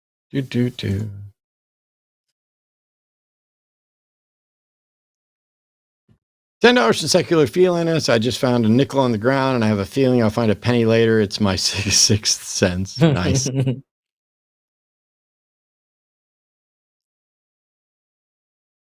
$50 Canadian from Christopher Probst. Thank you for recommending Chris Johnson's movie A Better Life free on YouTube. It's okay to not have a grand purpose in life. Sometimes simply getting up for a nice coffee is purpose enough. Sweet. I just got a surprise message, so I'm responding to it here. $10 from Joshua Everett. Again, thank you. Tom, I'm begging you to understand that these are human beings and every one of them matters so much more than linguistic pedantry and your understanding. True.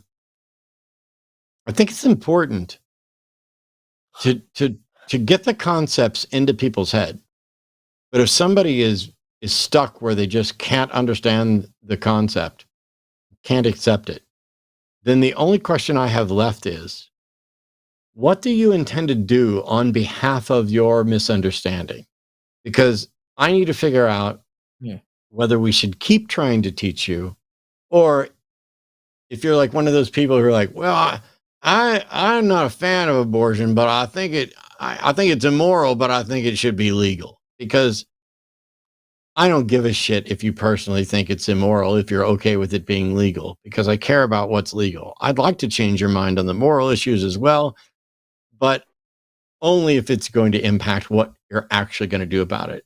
If the only thing you're ever going to do about trans people, if you're sitting there rejecting the basics of gender ideology as it relates to trans folks, if all you're ever going to do is call into shows and whine about it, but it's not going to impact how you vote or, whether or not you use somebody's pronouns. Like Jordan Peterson, despite being awful on a number of things, has said he'll use someone's preferred pronouns. He just doesn't want to be forced to. And I think he's lying a little bit. But you look at somebody like Dawkins, who's repeatedly shared and supported transphobic stuff. He's repeatedly said that he will use someone's preferred pronouns. I don't know if he still holds that position or not, but if you're somebody who will still treat people with respect and not vote to take away their rights, and you personally disagree with them, I think I'm pretty safe in saying none of us care. Mm-hmm. Like Ben and Arden, I know for a fact, if you pluck a random person out in the world and set them down right here, neither of them care whether that person thinks of them as a man or a woman personally. It is more about the broader things and the rights. And as long as you're not trying, the reason we talk about it is because once you get an understanding for it, you've joined the choir. And we preach to the choir to get the choir to sing. And we get the choir to sing so that more can hear. There. I went back to preacher mode. $13.99 Canadian from Maureen O'Hara. I'm envious of any loving relationship, something a lot of us don't experience. I'm envious of any loving relationship. Oh, well, yeah, I was like, that's a tough one. That's a tough one. Let me say something, Maureen. I spent, I think the number is almost 14 full years without having any loving romantic association. There was a period of 14 years where it started by not wanting to date anybody and ended up with never pursuing it, and moved to a point where I thought it was inevitable. And if you asked family members, they're like, oh, you're just going to be single for the rest of your life.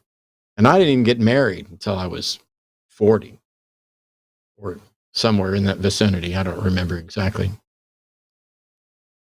The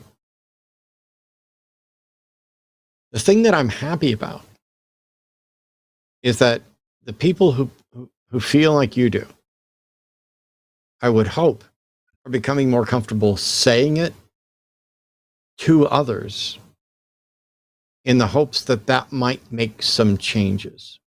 And I'm genuinely happy that we have a community where people feel comfortable sharing that stuff. And I hope that you find the relationship that you desire. I'm not going to throw sophistry. Oh, there's somebody out there for you. Meet your soulmate. I don't buy into any of that shit. But I do believe that all of us deserve to work towards the life that we desire. And I genuinely hope that anyone, including Maureen, finds a way to find the life that they desire and the partners that they want to be a part of that life, the family members they want to be a part of that life.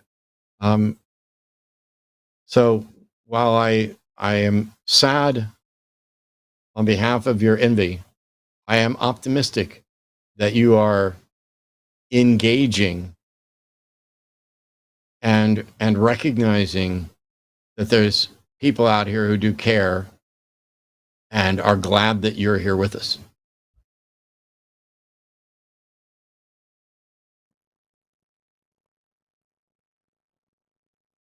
Can you grab that one, Ben?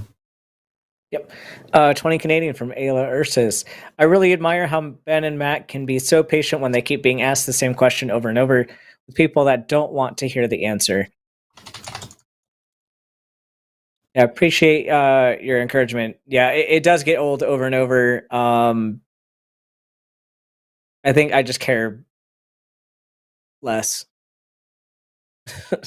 It's frustrating, but yeah, I'm trying to make some changes about how I actually address that. $10 from Space Barbarian. Thank you, Space Barbarian. Regarding Matt's rant after the calls, too many people don't love reality. Thanks both for all you do. Thank you so much. 100 units from Arsenic 1987. If brains swap sexes, try a few minutes and imagine. We'd be too busy feeling yourself to care what others say. But what if they made you and tell you exactly what you should do? Private time. Yeah, no, that probably would happen if everybody changed sexes. Just see how fun it would be to orgasm.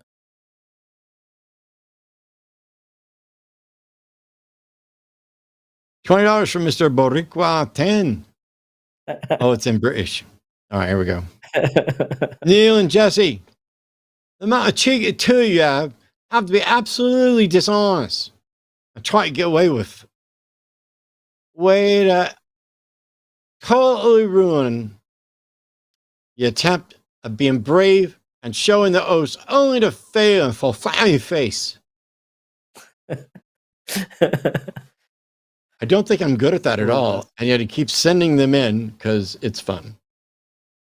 999 from Eagle85. Dr. Ben, at what age do you see gender affirming care being most effective?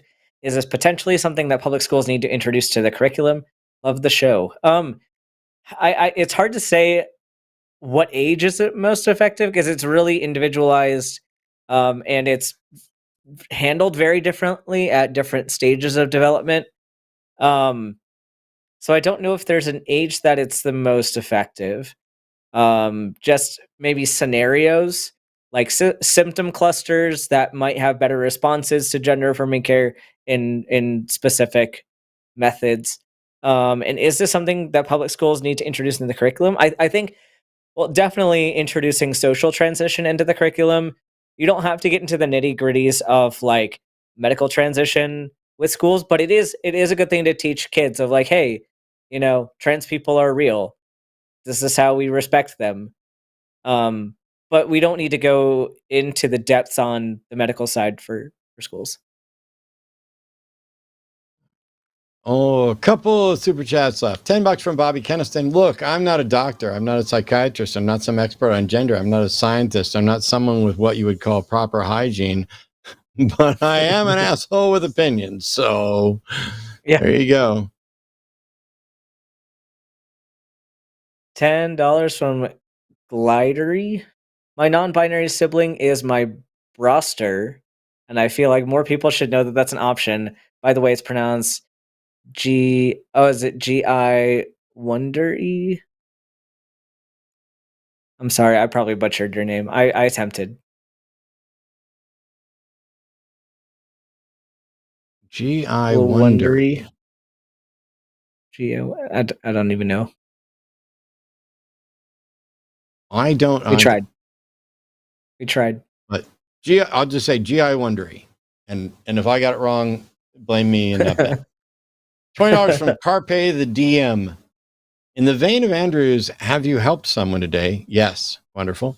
I always like to say, if you can't find good in the world, be the good for someone else to find. Much love, shipmates. Thank you so much. $9.99 from Kiara, wishing you the best in whatever you do next, Dr. Ben. Much love. Hi, Matt and Arden. And yeah, my next step is civilian residency. So I'm still going to go complete my residency and move on to hopefully nephrology after that. So stay tuned. All right.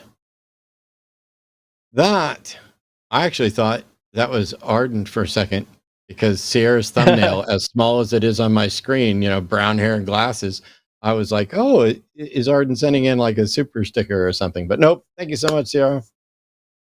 Oh, there's another one. Stephanie Helms, $10. Oh.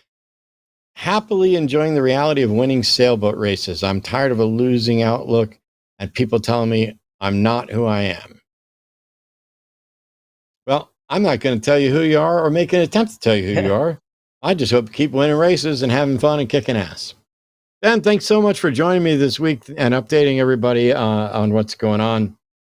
For the service members who are still in, who don't have potentially the advantage that you have, what would be your best piece of advice for the trans folks in the military who are currently stealth?